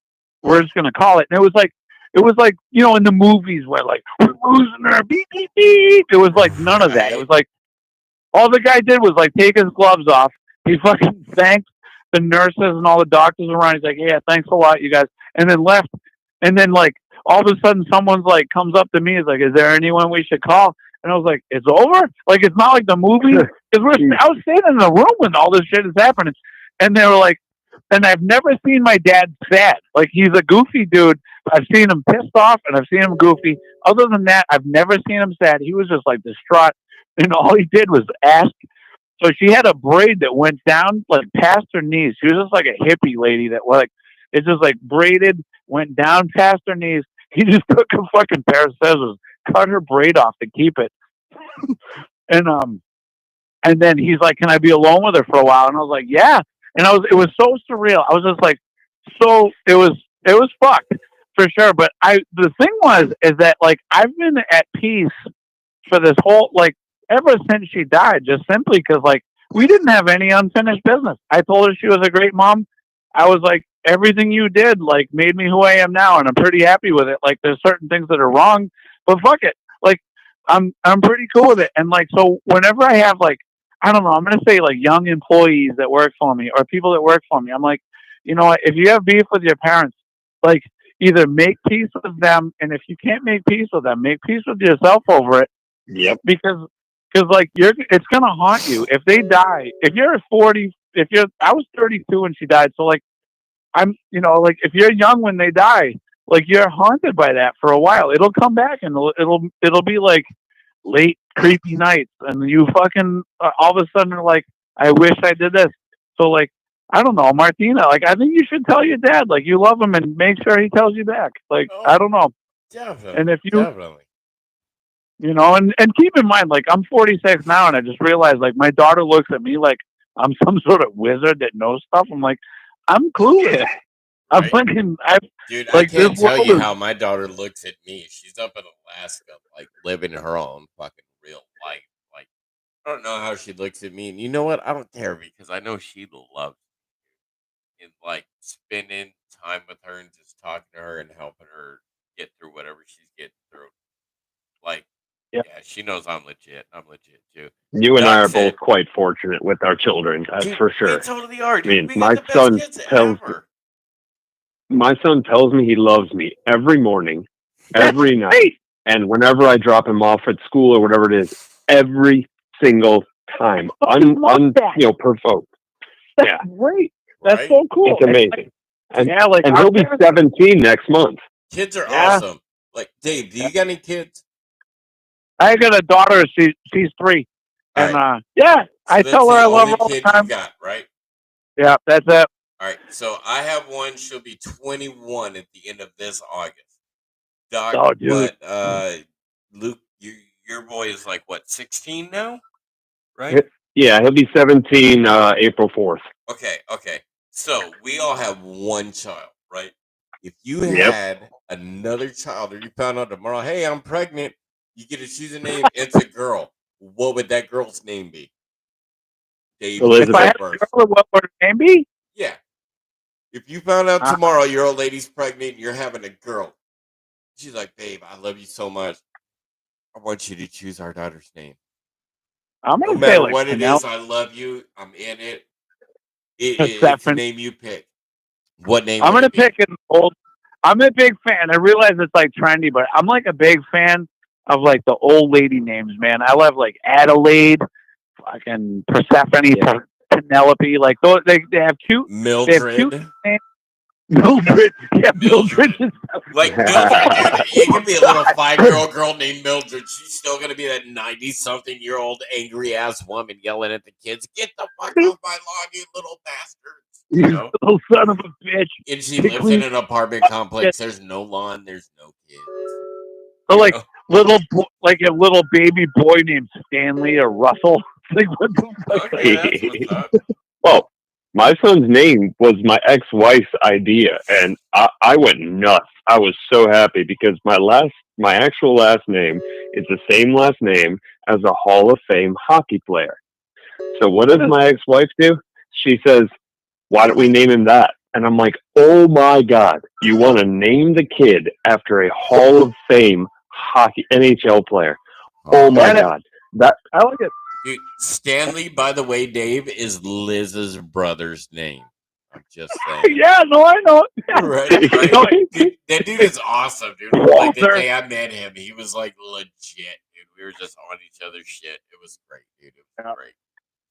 Yeah, but you know what? Like when you meet somebody and you like them, and their name is like Bert, you're like, fine, your name's Bert. Like it's like it's cool. It's like it doesn't matter. Like what? All right. You gotta hear this. So like Bert's kind of a fucked up name. You want to see how so visualize how Tone thinks here, brother. Because you're about to know me real good. Like when I think of, all right, if I had this name, what would this chick call me out during sex? Right?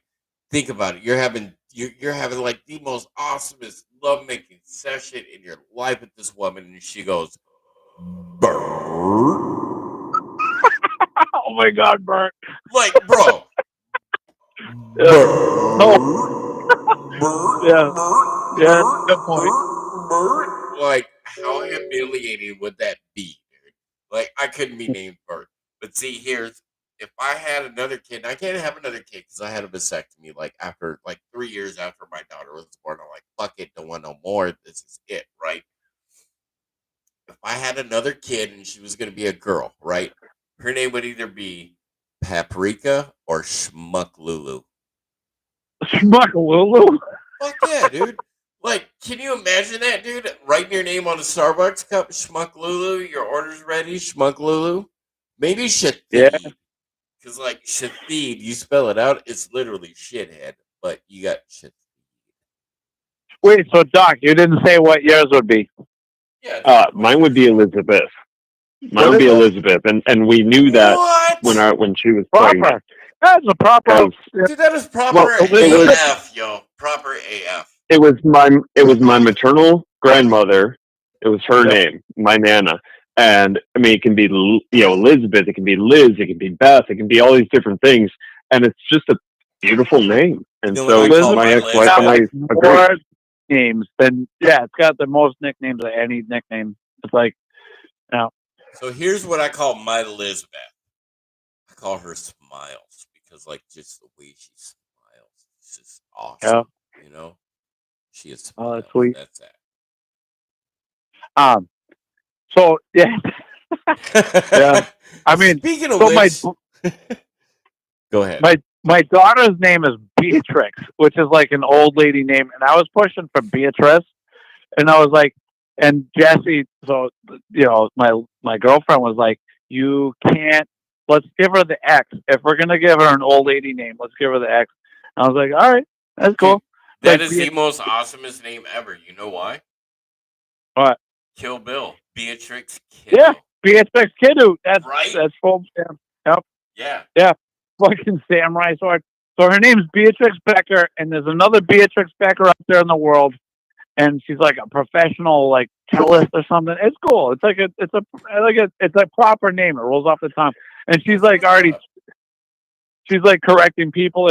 She's 3, but she's like, if someone's like Beatrice, she's already like, no, it's Beatrix. Like she already knows. And I'm like, I don't care if someone gets it wrong. I'm like, fuck it, I don't care. Yeah.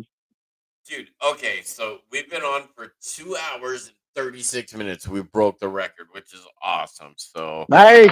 That's cool. That wasn't my goal. I'm just having a good time. This is cool. You guys, this is exactly what the ToneSperience is, brother. We just bring it to other people and help them enjoy and share. Right, Doc? Yeah. Absolutely. Oh, I got one, a couple, two questions and one. Doc had a couple questions. And I got one thing to say first, and that's I'm getting tired. I need some damn coffee, man. Really? Yeah. Some coffee. Dude, I know a great website you can order some coffee from. You know where that website is, brother? No. Tell me, man. It's called Stacks Packs. STAXPACKS, right? If you use the promo code Tone Dingo Freeman, that's right. Tone Dingo Freeman. Is it Freeman, though? I thought it was just Tone Dingo. Tone Dingo. You will get 15% off your order plus free shipping. I'm gonna order. I'll order some. I go through like a lot of coffee. Yeah. I'm gonna order. I'll post that. Legit, check out their stuff, dude. They honestly and earnestly here, they have some tea that's really good too. Some nice calming tea at night. So when you want to herb and chill out, you drink some tea in the jacuzzi, have whatever, some Rick and Morty playing next to you, or some midget porn, whatever, dude. Jesus. All right, questions then. Tell us a little bit about the cookbook itself. So the great question. The 3 cookbooks are different. So like the Sweet Basil cookbook is basically like kind of like a business card of the restaurant, whereas like I just did up recipes for the basic stuff that we do all the time that people love and know. And then it's kind of like just like a snapshot of a day in the life. I was like the people that were working there, and like granted, we did that book I don't know, 15 years ago. Yeah, it was about 15 years ago now. Oh, We did that book, and it's cool. It's like people still get it. I don't know. I just I don't know. It's like I'm kind of on a mission to like make people happy. Like I want to make it so people can make the recipes. And then stewed. So my girlfriend at the time, Nina Gallant.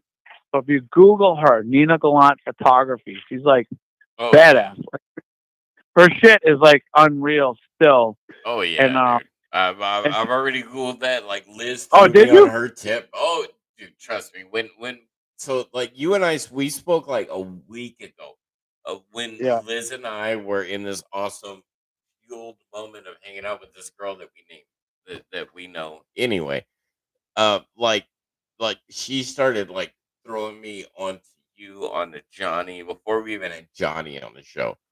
And I started researching people and people involved with people. Like, yeah, like she is legit in the photography way more than I am. You know? No, she's like crazy into like so like um so like if somebody's like so if she does a photo shoot and somebody's like shirt is unbuttoned, she'll like Photoshop the shirt to be buttoned again. Like it's Right. fucking, you know what I mean? Like she takes her time, but it was cool. Like so I like it to was call basically that like neurotic photography. yeah it's really Everything has to be the way I want it, no matter what, and that's the way it's gonna be. You know?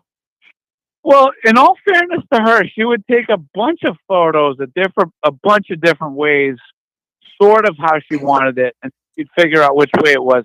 Like I don't know, she was definitely like very particular, and so like when we were together, it was like I think actually part of the reason why we broke up was the cookbook because like we spent so much like some of those shots took like 5 hours. You know what I mean? It was like one Yeah. shot.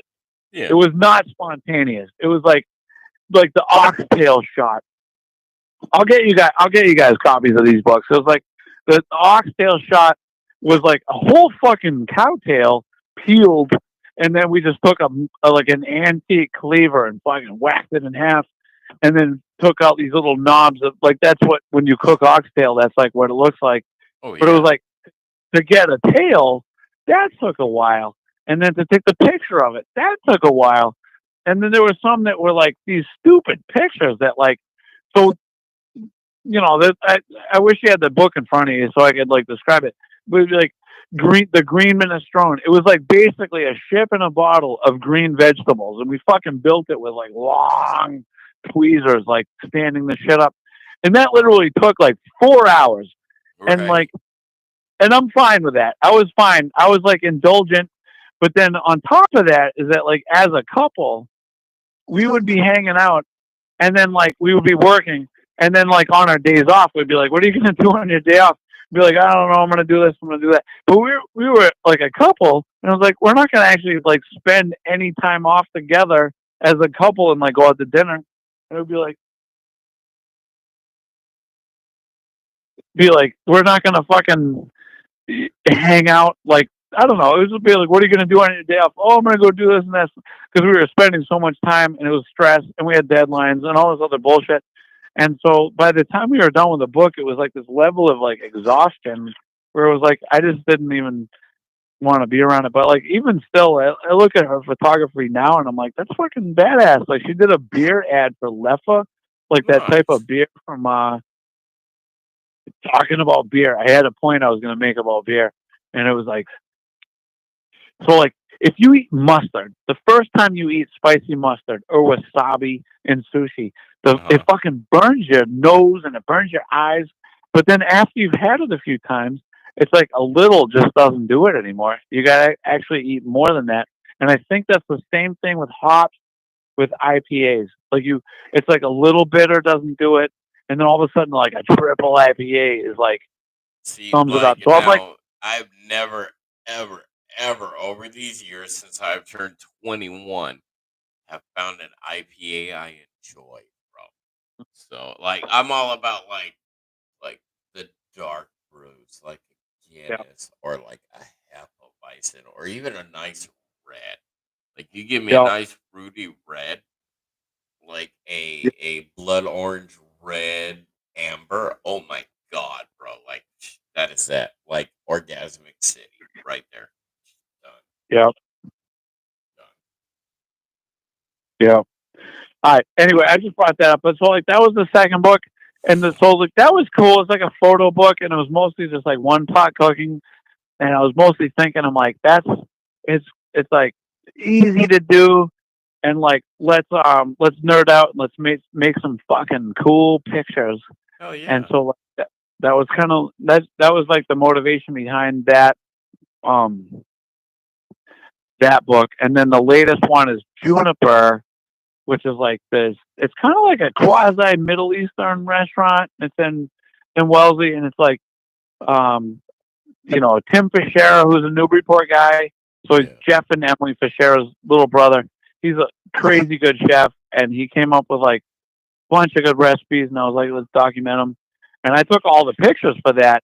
So it's like I won't even like act like I understand photography. I basically took I went to Best Buy and I was like, I'm gonna get the second cheapest camera that you guys have. I'm not gonna get the cheapest. I'm gonna get the second cheapest, and then I'm gonna get some lenses and I'm gonna fuck around, take some pictures. And I came up with some good stuff. I was pretty critical of my own stuff, but it wasn't like I was like, all right, whatever's the best of this day, some like selective focus and making try to document some stuff. But I always tell people, like, if you're into photography and all you have is your cell phone, like Doc, he can take amazing pictures on his fucking cell phone, trust me. But if all you have is a cell phone or a Polaroid, go out and take those pictures and share them with people, because all it is about is sharing that picture in that moment from your perspective. You know what I'm saying? And like, and that's where like, okay, you might see it differently than I did. Oh my god, I love his vision, or I hate the shit out of what he sees. You know what I'm saying? Yeah. No, it's like it's funny. It's like art is this weird thing where it's like you make it and you make it for yourself, and if other people don't like it or like it, it's kind of up to them. And if you're trying to make money selling it, that's different, because then you have to like kind of kowtow to what people want, or what, you know what I mean? Like you just have to like, or you have to figure out what people want to sell it. But like, if you're just doing it as expression, definitely, dude. And for me, it's all expression. It's all like, if you look at my website, www.tonedingofreeman.com. That's right, I plugged up my own shit. That's right. www.tonedingofreeman.com. Anyway, you go in there, you'll see some of my pictures. And like, again, I don't follow the rule of thirds. This is all about my perspective. I'm running around cities wearing polarized lenses, so like I see what my camera sees before I take the picture, I think. And like I said earlier, my brain totally doesn't work like most people's do, but it works for me, and I like to portray that through these pictures. You know what I'm saying? Yeah. Here's a weird question. This gets back to like family shit. It would be like if I had a thought that I didn't even I had a thought that I didn't even think of until now, but it would be like, I feel like people in general, like human beings in general, it's like hate not being liked. You know what I mean? It's like it's hard to like someone that like actively hates you, or actively is abusive towards you, or actively like, is mean to you. But like in general, it would be like, if you could like not care what anyone's opinion of you is, regardless, like your opinion of yourself is like completely independent. And so it's like you have parents that are mean to you, or you have like relatives that are like, fuck you, I hate you. And you're just like, then you shrug it off. Like, I don't care what they think of me. I kind of like them. I totally see where you're going with this. Doc, I want you to answer this question first, and then we'll go back to what do you think, Doc? I was gonna bring up exes with my ex-girlfriend that like took photography. Like we like each other. We're like still non-speaking but friendly. You know what I mean? I don't know what she says about me behind my back. I don't care. But yeah, it doesn't matter to us. Right. Yeah. Right. All right, Doc. Sorry. Where do you stand on this question? Give me the specific question, because that ran. What's the exact question? So sorry, I don't even know what that would be. It would be like if you have an ex, say specifically if you have a child with, that woman hates your ass. Right in your wheelhouse, right? Doc. For whatever reason. Whatever reason. Yeah. All the reasons. It would be like the reasons could be fucking valid or they could be psychotic, but it doesn't matter. It would be like at some point you thought that chick was cool. And the child that you guys made together is like a good product for the planet Earth, hopefully. Oh God, yeah. You know what I mean? Like all in all, it's like a good thing. It would be like if that woman hates you, like is there a point in time when you can be like, I don't care what you think about me. I think you're cool. Like, do what you got to do. Like the things I did wronged you or didn't wrong you, or like whatever it is. It would be like, I'll try and not run too far with this because this is basically almost fundamentally the basis. It's almost the basis of my TikTok channel because people can say, "Oh God, my ex was horrible," and "Oh God," I'm not the one who's going to say, "Oh, that is horrible." I'm going to say, "Yeah, I did that. That was me, and I own that stuff." And so I look at my ex-wife. I was with her for 19 years.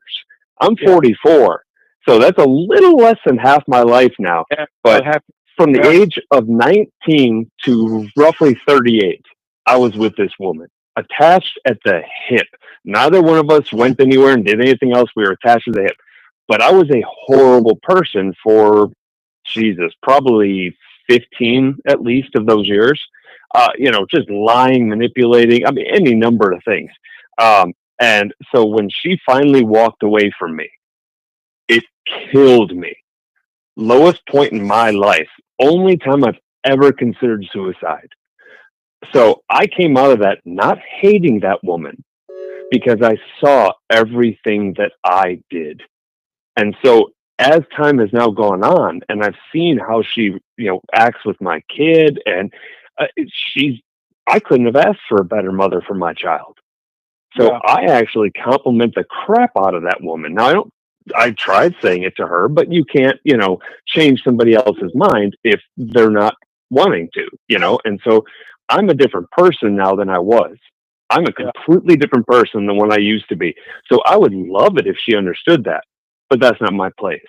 So yes, I do still see this woman and I think she's a fantastic woman. Now, would I ever want to go back to that?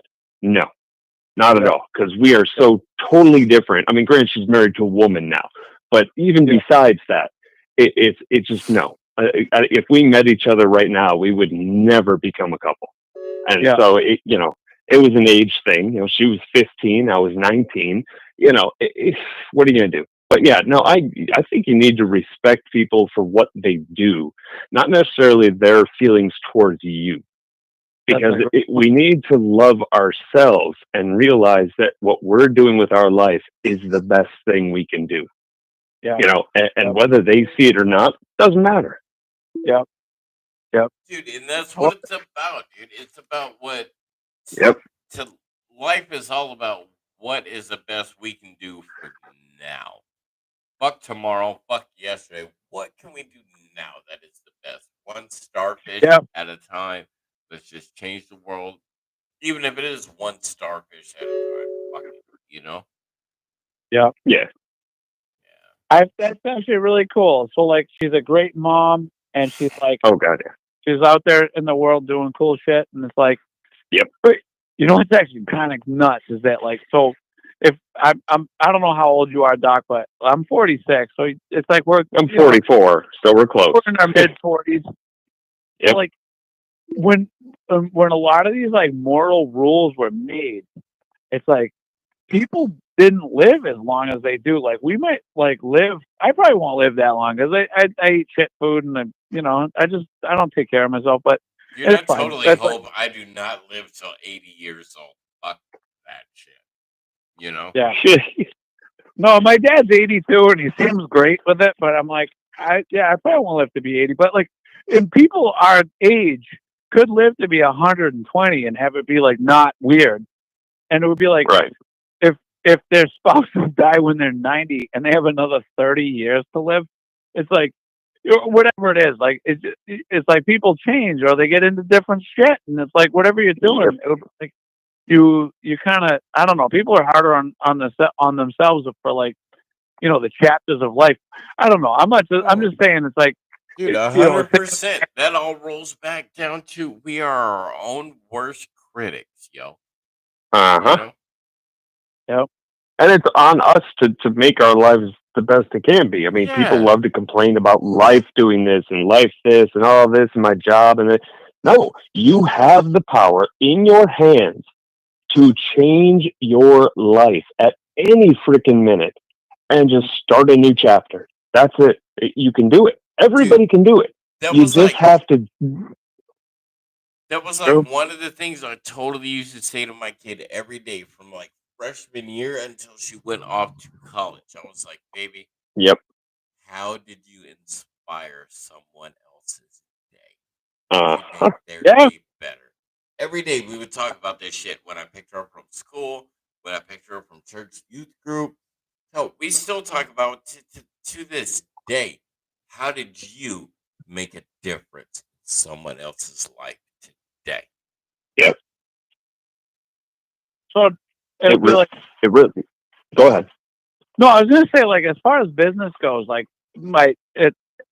like thinking of like a business, if you can affect someone's life positively, regardless of the money that you make doing it, you will probably eventually make money doing it because like it's like that becomes the byproduct of making someone's life positive. Like you can do it, and so it's like if someone looks thirsty, give them liquid, and it has nothing to do with money being exchanged.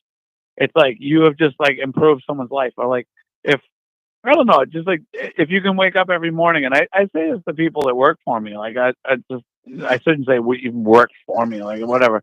Just like when they're trying to figure out like what the purpose is of what they do, would be like just wake up thinking like make everybody that you come into contact with make their life better, like whatever it is, like or at least your opinion of what it is, and if it conflicts with their opinion of what better is, like don't persist, just fucking step back, like whoa. All Like, right, I'm gonna totally transition towards the end here, but is that the thought you have in your mind every day when you wake up, Dave? no, no. I mean, not entire, like not entirely. I'd say sometimes it is, like Yeah. often, like not. It's not every day. Like I wake up, like I want to make people's lives better, but like it's frequently enough that like I have people that work for me that like I really like I feel like I need to do something. Like if there's an activity that I need to do, it'll be to make their life easier or better.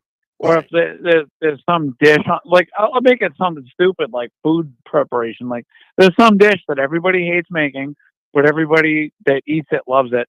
I'm Dude, like, that is fuck it, so let's not stop. stupid for the simple fact that I see on your guys' menu, like the risotto is the risotto of the day. Like Yeah. everywhere So else, like, and trust me, bro, trust me. Like, all right, I'm a little bit of a food person. I love food. I love experiences in general, right? I went and ate at Gordon Ramsay's restaurant in Las Vegas, Nevada, right? His risotto was just like anybody else's risotto out there. Like I've yeah, been to places that didn't have prices on the menu that said risotto. And like their risotto was like, it was cafeteria food style, like Golden Corral type risotto, right? Oh damn. Yeah, yeah. Like Gordon Ramsay's risotto, it's the same freaking risotto. The same risotto he teaches the chefs on the TV show. He teaches the chefs in the kitchen. It's the same damn risotto. But you you have a daily risotto on your menu. How does that work? In all fairness, it's like, it frequently ends up being like the same risotto all the time. But like whenever I'm in the kitchen, I'll mix it up. I'll just look around for like stuff that we don't use a lot. So like night before last, I was in the kitchen and I made a lentil. Sorry, I made a lentil risotto with figs and prunes and like, Wow. yeah, it was cool. It's like I'm a big fan of dried fruit. That's like that's just the hippie upbringing, but then also like any bean goes with dried fruit. It really does. It's like apricots, dried fucking cranberries, dried cherries, dried apricots, dried figs, dried prunes. It's like all of it.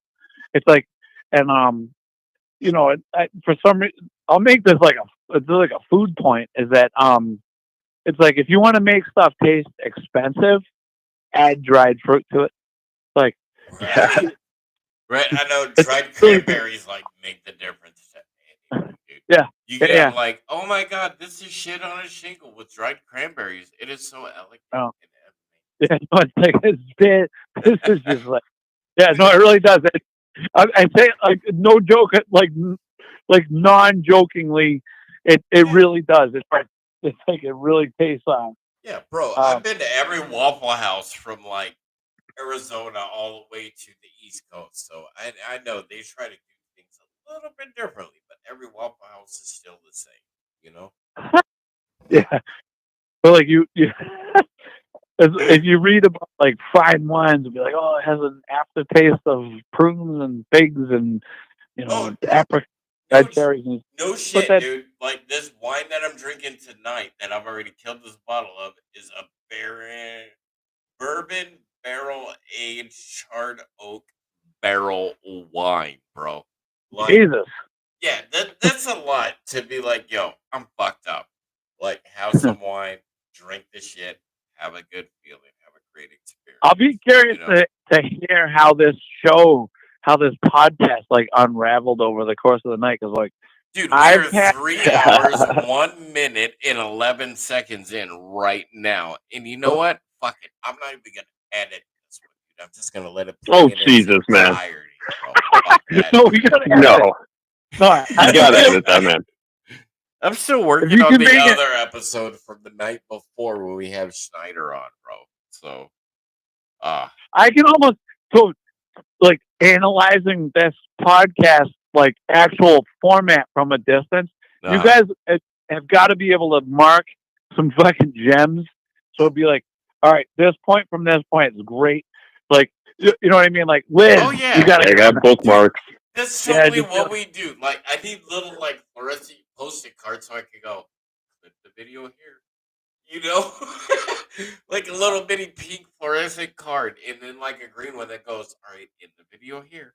So I can like make my edit. So that way it's easier for me to edit on the fly. You know what I'm saying? Yeah. No, you guys, I have a feeling over the course of time, this will get just dialed in. Dude, And then, this is totally us figuring out on the fly how this is going to run. We got our buddy who's going to end up being our producer for us, who, like, I can Stacks send Pack. him the link. Yeah, Stacks Pack. Wait. Here we go. Stacks Packs, yo. Yeah. No, I'm gonna get copies, dude. Like, yo, if he check can out his copy. It's legit. But yo, we're gonna get him to where we can stream the video from here to there, and he uploads this to everywhere else. You know what I'm saying? Yep. That's our next step. No, it's kind of cool. You even had people like chiming in on YouTube, like or like whatever the chat line. It's like I have a feeling like this is a cool talk. Like there are people who'd be into this. Like there's no. Dude, this it's like, is totally a thing, bro. Like you need to Google my name. This is totally a fucking thing. Trust me. Like as Doc, like there's some shit that is. Today I was like, oh my god, mind blown away about the person that I like Gonzo journalism, Method Man and Redman into, and took like the pictures from the opening act and realized who he was today, and he connected with me today. Oh my God, Yeah. yeah, No, I mean, all this is cool. This was such a good talk. I like yeah, this. Hey, I like literally. I was like, it's not like I was having a rough day. I was just having a fucking COVID pandemic Massachusetts restaurant day. Where it was like, you're not sure who's going to call out sick, or how many people are actually going to come in and want to eat your food. And I was like, so it worked out awesome. oh yeah, Like over the brother. And you know what? Thank you for coming on. It was kind of last minute today. I know yeah, today I just wanted to reach out and talk to you about when you could come on to the stream. But thank you so much for taking the last 3 hours out of your time to come on Right? to our little bullshit live stream, bro. This is great. Thank you. Thank you so much. oh, that's so good. Let me know when you guys Been come great, in, man. including you, Doc. Where do you live, man? Phoenix? I'm in Phoenix. Okay. Yep. So Doc is in Phoenix. The first Well, weekend of April, he's going to be in Massachusetts for my 44th Yep. birthday. And he's going to yeah. stay over a couple days. So, Yep. maybe, we can come into your shop You guys come then out. and I, get toured up. Before that, Liz and I want to come in and have a chef experience with you. I'll teach you how to make the chili cheese dog pizza. And that'll be that, bro. oh, so speaking of, this is the last thing. We don't have to talk. We can talk more, but whatever. It's like Bet. so. North Shore of Boston is famous for roast beef sandwiches, and they all argue. There's probably like literally 150 places that make awesome roast beef sandwiches. Everybody argues about which where the best one is. Right. So the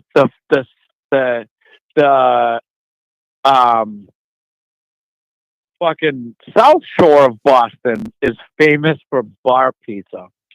And so they argue about where to get the best bar pizza, and every bar has a signature bar pizza. And it's kind of like one of those things where the bartender makes the pizza. So like they skip out, the doughs are already pushed into the pan, and it's kind of like in the same scheme as beach pizza, where it's like you're not going to be blown away by it. You're going to be like, oh my God, this is the best pizza I've ever had. But it's made by the bartender. And it's like you go into the bar and you order it, and every bar has its own pizza. And so and it's only like a certain number of towns in between like Boston to like northern Rhode Island. And people fucking get in fist fights over where the best bar pizza is. Grief. Dude, I totally got it right now. Check this out. See, this like is how far the ToneSperience goes, right? Instead of doing like a bar crawl, why don't we do a pizza crawl one night where you go from point A to point B, eating different pizzas that are awesome in that local area that you live in, like Boston or Worcester or wherever, You do a pizza crawl instead of a bar crawl. How about that? So I like it. This is different though, because it's made by the bartender, so they're not cooks, and they don't even it's not like they're like pride themselves on making the pizza. But like if you Google South Shore bar pizza, stuff will come up, and it's kind of like, I don't even know how to describe it, but it's definitely got like a cultness to it, the same way North Shore roast beef does. Like it's like people own it. And already dig it. I'm already in. You're telling me food. Like you start talking food in video games and Deadpool, like those are the three wheelhouses that like I am sucked in, Yeah. Oh fuck shit, man. This has been a great episode. What do you think, guys? I love this podcast. It's like, granted I'm like on it, but I want to listen to it now. Bro, check out. I know I sent you a link earlier to the some odd minutes of Johnny Dismal with the zombie honey badgers episode. Yep. Dude, that was ridiculous, right? Oh, fantastic. But check out our other shit, bro. Trust me. This ain't gonna be the first time you're gonna be on. I can see you be a reoccurring guest. I know I'm gonna come in because I'm gonna teach you how to make a great pizza. And you're gonna be like, "Fuck, this is a great pizza. I need to sell this shit." You know. Love that. And I'm a bottle of wine in on the ToneSperience wine. But you know what goes great after wine in the morning, Doc? Nope. Coffee, dude. Coffee. That's right. Oh, dude. Coffee. No, I know that's awesome place though. What place? Hold on. Place? Let me hear it. I gotta hear it. What place is that? Stackspacks.com. Wicked what? It's fantastic coffee. If you use the promo code ToneDingo, you get 15% off 15% plus free shipping. Better than Geico. I'm gonna get that shit tomorrow. Oh, holy shit, man. Definitely. Awesome. So yeah, stackspacks.com. You get your 15% off coffee if you enter the promo code ToneDingo from this stream for the next 3 months. How awesome is that? Right? Oh, it's fantastic. Oh my God, Dave. It was a pleasure, brother, having you on. Cool. Yeah, I'd say call me up anytime, especially if you want me on short notice. Like the worst thing that can happen is I'm busy and I say no. That's it. But I'll do this anytime. I'll do this 7 days. This is so fun. Hell yeah. Talk about random shit. I got fucking bloody wood to look up. I got Stacks Pack. That's right. Yep. Also look up JJ Hems 11. That's JJHEMS 11. That's a little garage band I used to be with back in the day. So if you look them up, you'll see some funky shit, you know. I love it. No, that's cool. But so I'll be coming home the next couple days, dude. Me and Liz, we're definitely coming down there, brother. Definitely. We're gonna come down there. I'm gonna teach you how to make a awesome chili cheese dog pizza, Arizona style. I'll show me how to make something cool. We'll film it. We'll mash it together, and we'll create it, brother. It'll be good. It'll be collaborative. That's what's up, you know. I love it. That's cool. All right, thanks for coming on tonight with us, brother. And I'll talk to you later, bro. Everybody, that was Dave Becker. Dave Becker from Sweet Basil up in Massachusetts. Look him up if you don't know. And if you don't know, now you know. Thank you, guys. Talk to you later. Thanks for being on, bro. Thanks, man. Bye.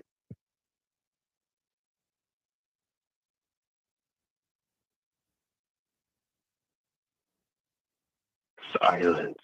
Oh, fuck shit, bro. I didn't know how to hang up the fucking call. How crazy and stupid is that? That was fucking awesome. What do you think, bro? What do you think? Right. No, that was pretty damn good. Yeah. In the fact that, like, yo, you come up to Mass the beginning of April, we're gonna go to his place in Boston, bro, and I'm gonna introduce you to him in person. Damn right. It all works out, don't it? Right. And this is exactly what the ToneSperience is about.